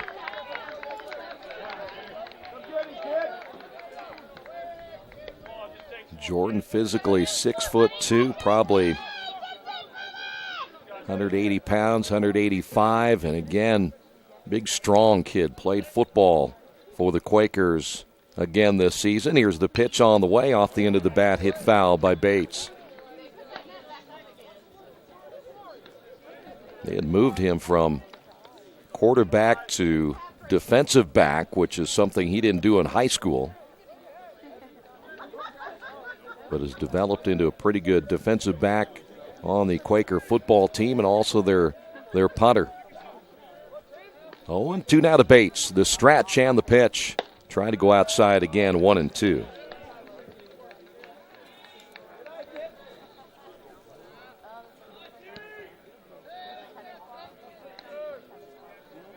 A few former Quakers here in attendance this afternoon to see the new version of Earlham baseball. Tomorrow night should have a decent crowd, the first night game. Pitch way outside. Bach dropped it, now throws to third, and did they get him? Yes. They say he came off the bag at third base. And that's going to draw an argument.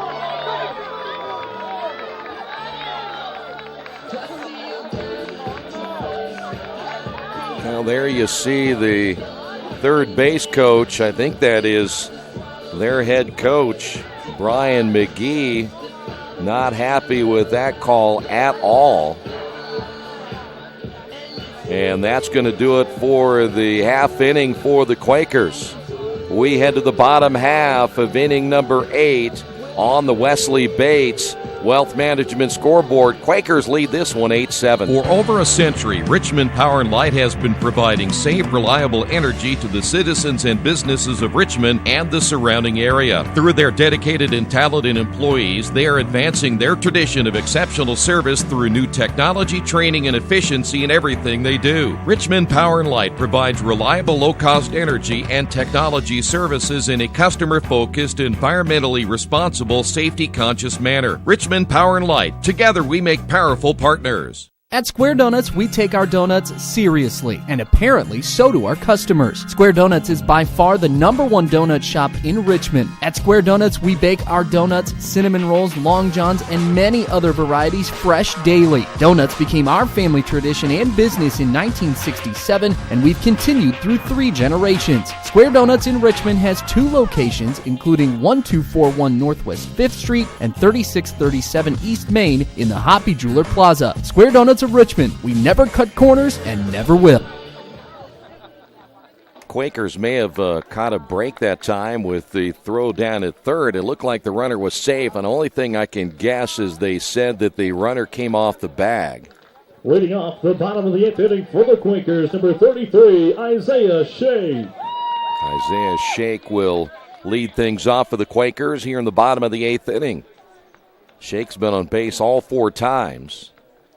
First look at Martin, and the pitch is low, ball 1.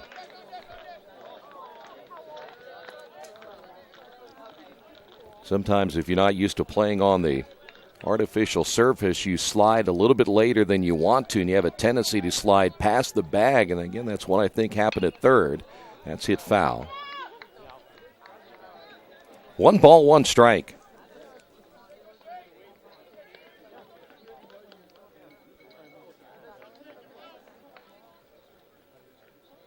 Bates will be back up for the Tigers in the top half of the 9th inning.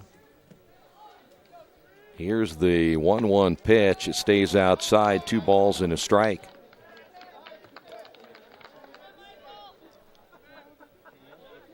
Quakers again, 12 hits this afternoon.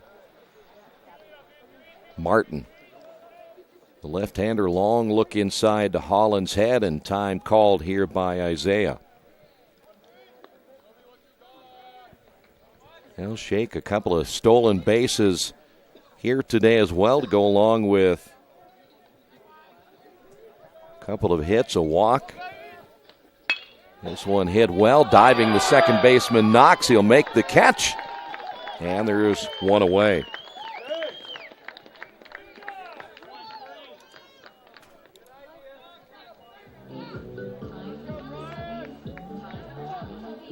At bat number 22, Brian Pizzera. Pinsura will step to the plate. Brian, last time up, walked and scored a run. He'll be facing Martin for the first time. The pitch is up high, 1 ball, no strikes. Brian, a hit back in the 2nd inning. 1-0 pitch in there for a strike.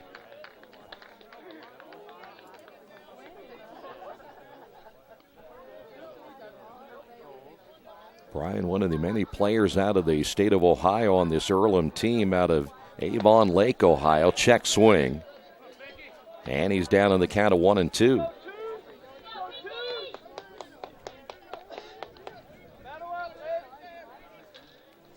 Martin trying to make short work here of Pinsura as the pitch is on the way, and another breaking ball got him going around.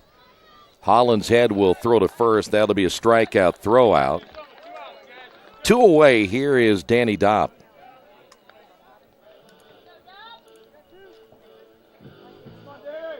Well, Danny today,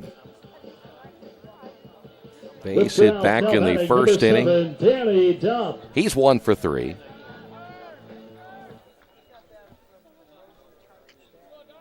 So 2 outs here in the bottom of the 8th inning. Quakers lead at 8-7. Martin with the leg kick. Here's the pitch on the way. Opens up with a curveball in there for a strike.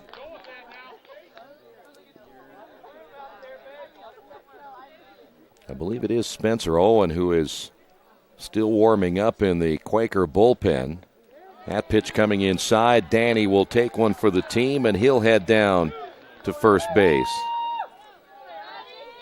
Here's Addison Robertson. By the way, the Quakers have had base runners in every inning other than the third inning. At bat, number 31, Addison Robertson. Addison, a couple of runs driven in today as well. He, too, has a couple of hits on his resume to open up the 2018 season, but well behind on that swing. And he falls behind a no balls and a strike.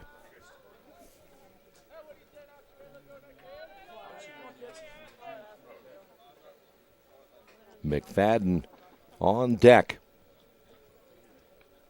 Earlham would love to add an insurance run right here when you lead at 8-7.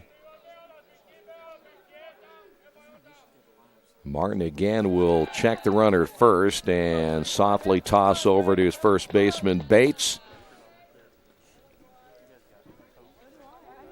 Danny, too, can be a stolen base threat, no matter whether you want to try to do it right here, trying to get at least get one more run on the board.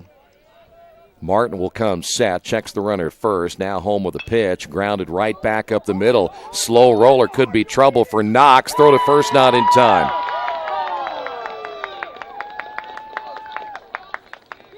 That'll be an infield base hit. Now the Quakers with runners at first and second. Robertson, his third hit of the day. Here is Andrew McFadden. McFadden also has a couple of hits. Quakers now with 13 base hits. Now you have a chance to get that insurance run, leading this one 8-7. Martin's pitch on the way almost gets McFadden upside the noggin. Love pitchers who come inside, try to own that inside portion of the plate. Try to back him off a little bit, think about the second pitch. Martin checks the runner at second.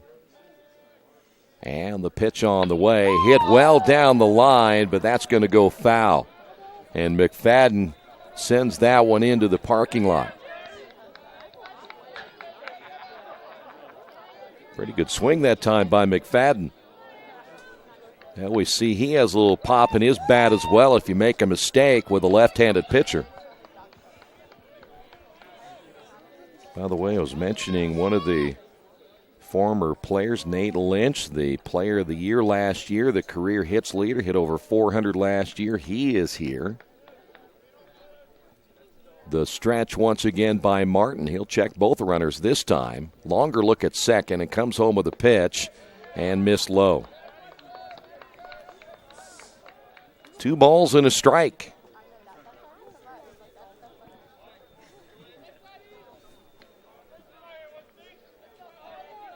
Game that is now over 3 hours. That pitch low and inside. And the count goes to 3-1. Well, if game 2 takes long, we may see lights tonight. Don't have to worry about opening up tomorrow with lights. We may see them here this evening. If game 2 ends up going plus 3 hours, it'll start getting dark at around a little before 6. Pitch is up high for ball 4. So now, just like that, the Quakers have the bases loaded. Ian Bach set to come up for the Quakers. It's all happening now with 2 away. Tigers will visit the mound again.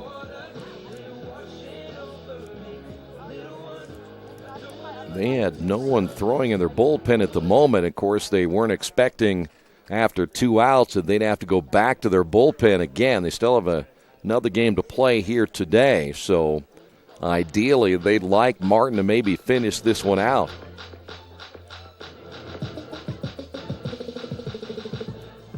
Ian 0 for 3 today, does have a walk to his credit, but If you're the Tigers, you don't want to give up another run here this late in the ball game. And now the home plate umpire will go out and break up that meeting.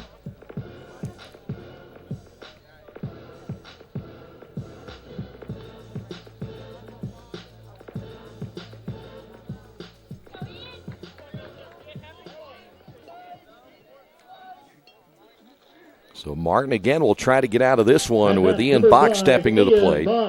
Ian walked his last time up back in the 7th inning. Bases loaded. Martin comes set. Here's the pitch.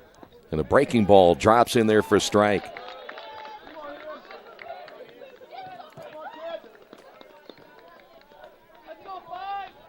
Quakers had a 4-run first inning.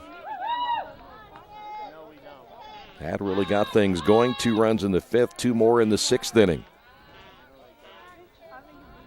The stretch and the pitch up high. That'll even the count. 1 ball and 1 strike.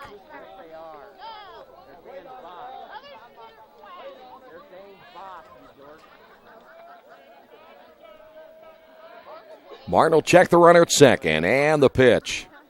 Breaking ball caught the outside corner, 1-2. Well, this would be huge out here for Martin and the Tigers.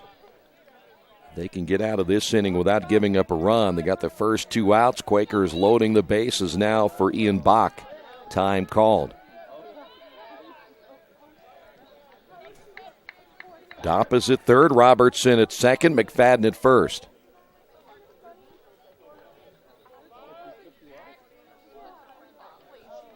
The stretch.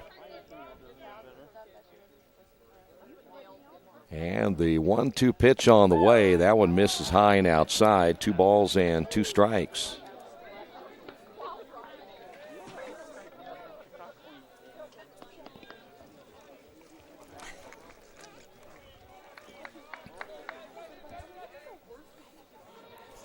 Quakers could really open this thing up.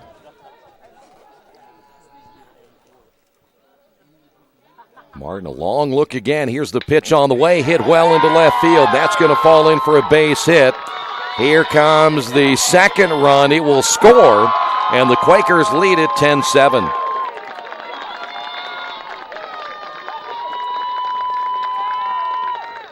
Ian Bach driving in 2 runs. Well, there's the insurance you needed. Still runners at first and second. Now batting number 26, Dre Davis. And here's Dre Davis. Earlham now with 14 hits. They've gone double-double today, 10 runs and 14 hits. Dre Davis responsible for 3 hits today.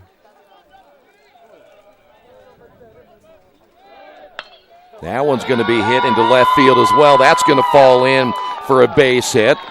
Scoring from second will be McFadden, and another run on the board, and the Quakers now lead at 11-7.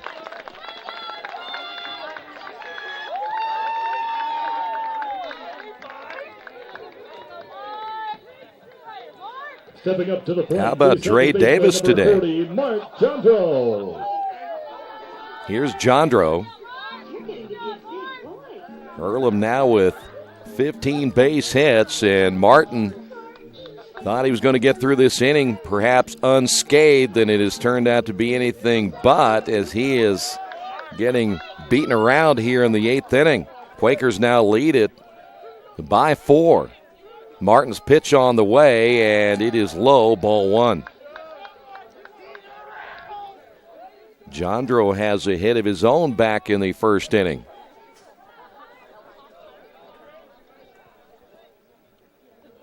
Bach at second base. Davis down at first. The stretch again by Martin.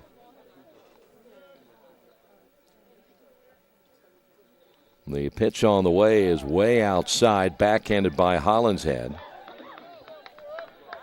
Well, there is no one throwing in the bullpen right now for the Tigers. They're going to let Martin finish this out one way or the other.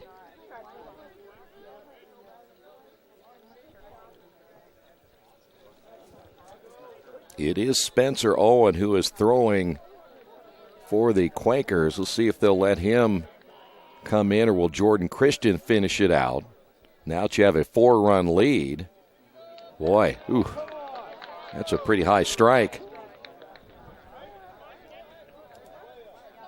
2-1.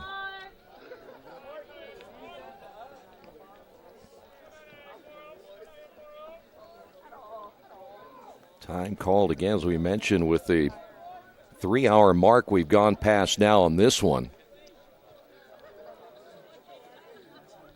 Game 2 could well run into the 6:30, 7 o'clock hour, depending on how long that game could go. Popped up on the right side. Kenny is there, makes the catch, and that will do it. We will head to the top of the 9th inning. Quakers got the insurance runs that they needed on the Wesley Bates Wealth Management scoreboard. Quakers lead this one 11-7.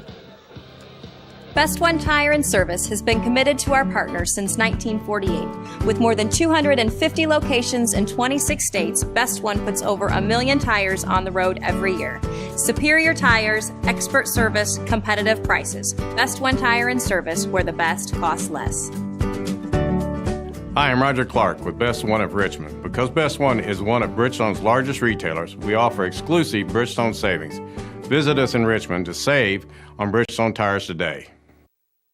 Summit Computer Systems is a full-service computer manufacturing and support company founded in 1997. They partner with businesses and individuals to provide computer systems, hardware service, support, design services, high-speed wireless internet, network design, and more. Summit Computers, 1427 Chester Boulevard in Richmond. Give them a call at 939-2120. Finding a used car dealership you can trust is not an easy thing to do, but for me, the choice was an easy one. I went to Tony's Car Sales in Richmond. I purchased my last 2 cars from Tony's and couldn't be happier with the service. They didn't pressure me, and they worked with me through the entire process. If you're in the market for a great used vehicle, get to Tony's Car Sales in Richmond, 250 National Road West, or give them a call at 962-5665, or go to their website, tonyscarsales.com. Well, Spencer Owen was throwing in the Quaker bullpen. He will come in, the sophomore.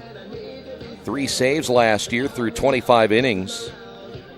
Has a good fastball. In fact, a plus fastball plus breaking ball. He is out of Bargersville, Indiana.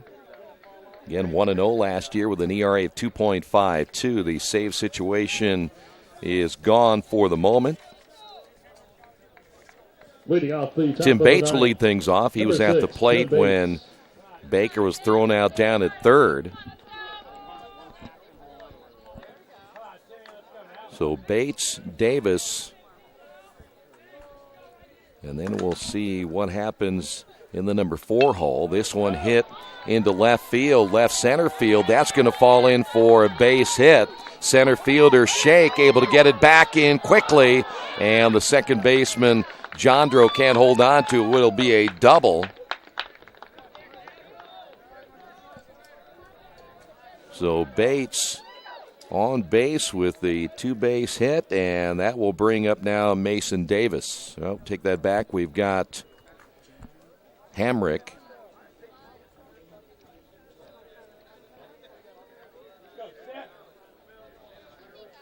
Hamrick will hit in the number 4 hole, where we got a pinch hitter here now. We will see Nicholas Cipriani.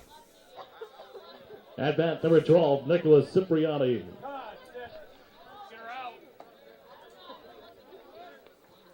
So Cipriani will hit here in the 9th inning.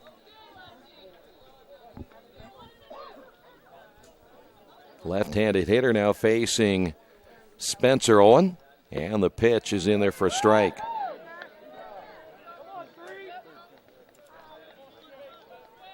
Cipriani out of Chadron, Ohio. Another one of the many freshmen for the Tigers as Bates down at second base. Owen will come set. Here's the pitch. Good breaking ball. Hit foul. Cipriani quickly behind to no balls and 2 strikes.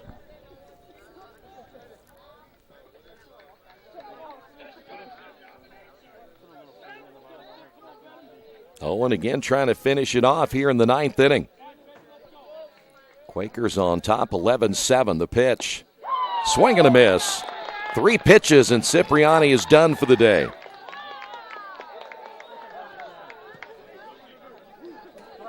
Here's Jack Seifert.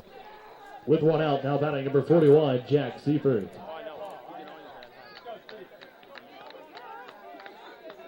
Seifert had the big hit in the 5th inning, a double. Tigers scored 2 runs in the inning. Owen's pitch is outside, 1 ball, no strikes. Seifert did flat his last time up. He's been on base 3 out of 4 times, including a single in the 2nd and again a double in the 5th inning. Was hit by a pitch back in the 4th. Runner at second base is Bates. Spencer Owen once again set to throw. He'll check the runner at second and comes home with a pitch and just missing outside. 2 balls, no strikes.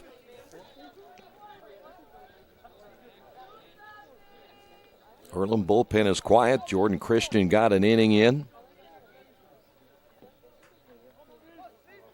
Here's the pitch by Spencer. That one jams the hitter, Seifert. He's able to foul it off. And we'll go to 2-1.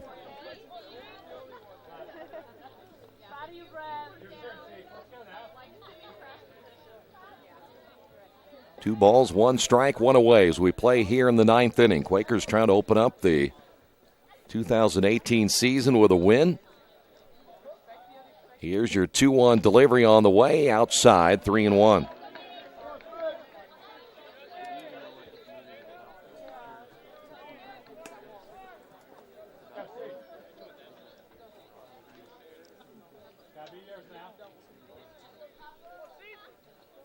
One away. That is again Bates with a good lead down at second base.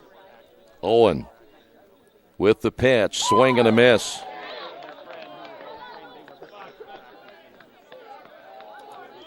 Full count now to Seifert.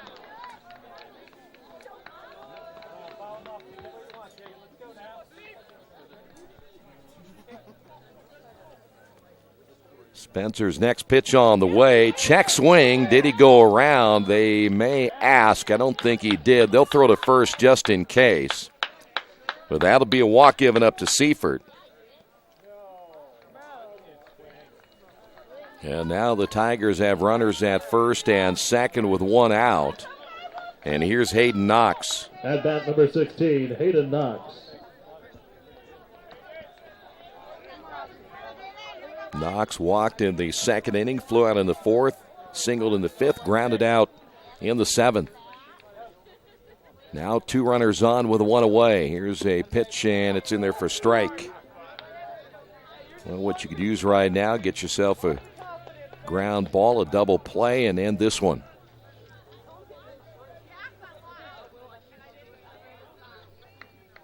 Owen gets the sign from Bach. Here's the pitch on the way. Came back inside. And the count is even at 1-1.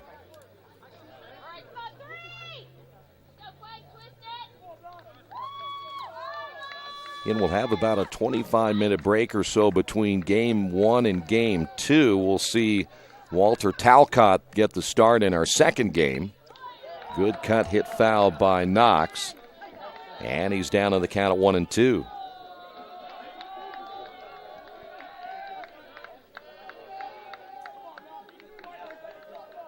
One ball, 2 strikes.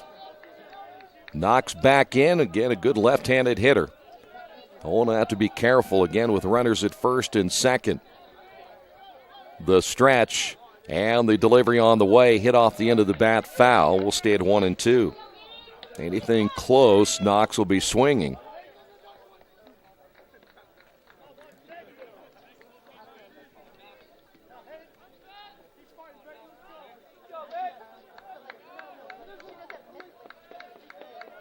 And a long look this time into Ian. Now gets the sign. The pitch on the way, hit foul. Good rip that time by Knox. Boy, he's had two pretty good cuts in this at bat.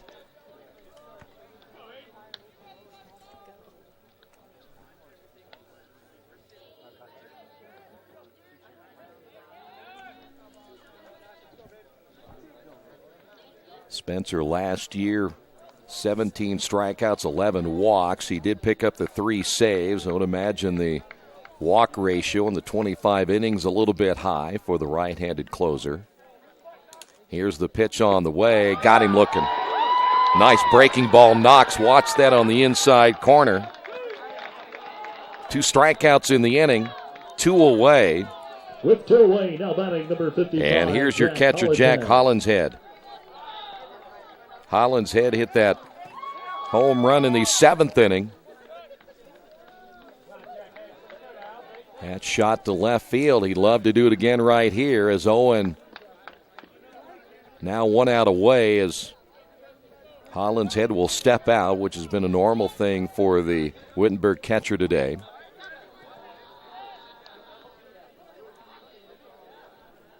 So now Spencer set to throw. He'll throw to first and almost getting the runner at first is Seifert. He was off the bag at first base.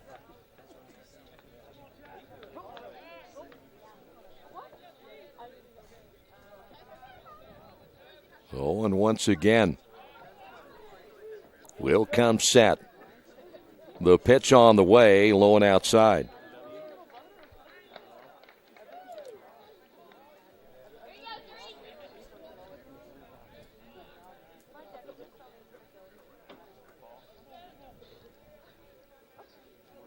Bates at second, Seifert at first. Stretch again by Spencer Owen.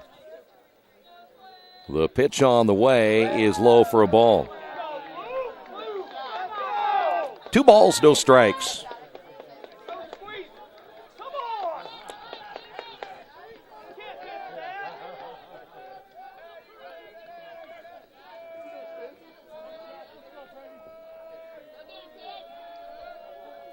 And again, he'll check the runner at second. Here is the, well, they're not. They're going to have a time again as, boy, Hollinshead has done that a lot today. Stepping out of the batter's box.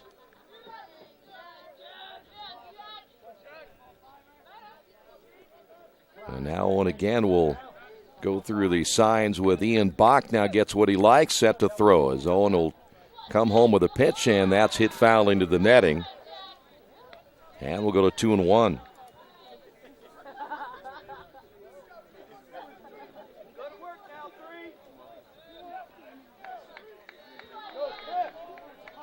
Two balls, 1 strike, 2 outs here in the 9th.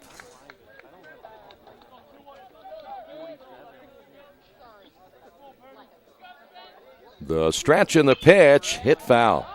Good cut again by Hollinshead, but now the Tigers down to their final strike.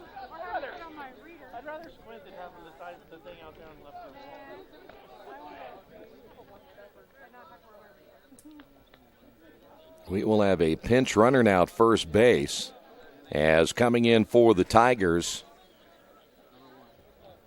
is Greg Van Erstrom. Van Erstrom is a junior out of Pittsburgh, Pennsylvania. Van Erstrom running at first base for the Tigers.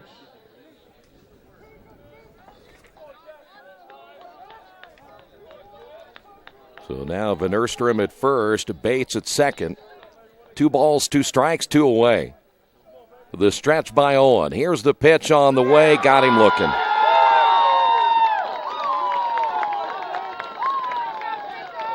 Owen ends up striking out the side as that will do it. The Quakers pick up the win here today as Earlham wins game number 1 by a final of 11-7. We'll come back and wrap it up in a moment. We'll see how much time they'll give us between game 1 and game 2. We'll do that coming up next. This has been Earlham Baseball, Radio Troy Digital Sports.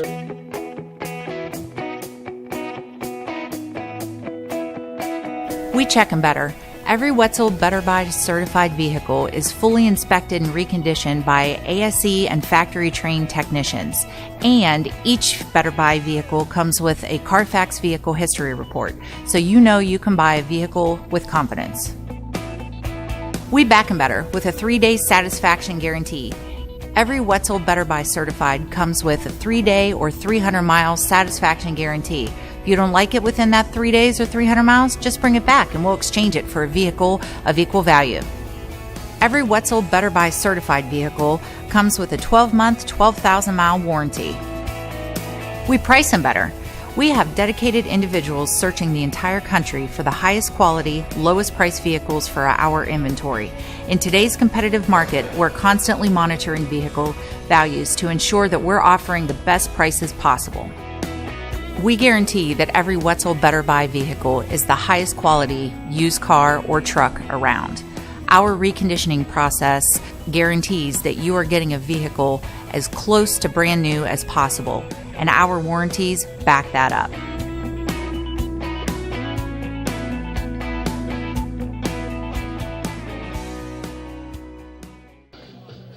Quakers win game one. As we mentioned, the Quakers 11 runs, 15 hits, 1 error, 7, 8, and 0 for Wittenberg.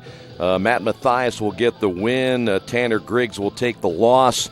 We'll let you know as soon as we can about game number 2, but a good start for the Quakers in the hitting department. Got good pitching and relief, as well as the Quakers open up the 2018 season with a win. Game 2 coming up in just a few moments. Thanks for being with us.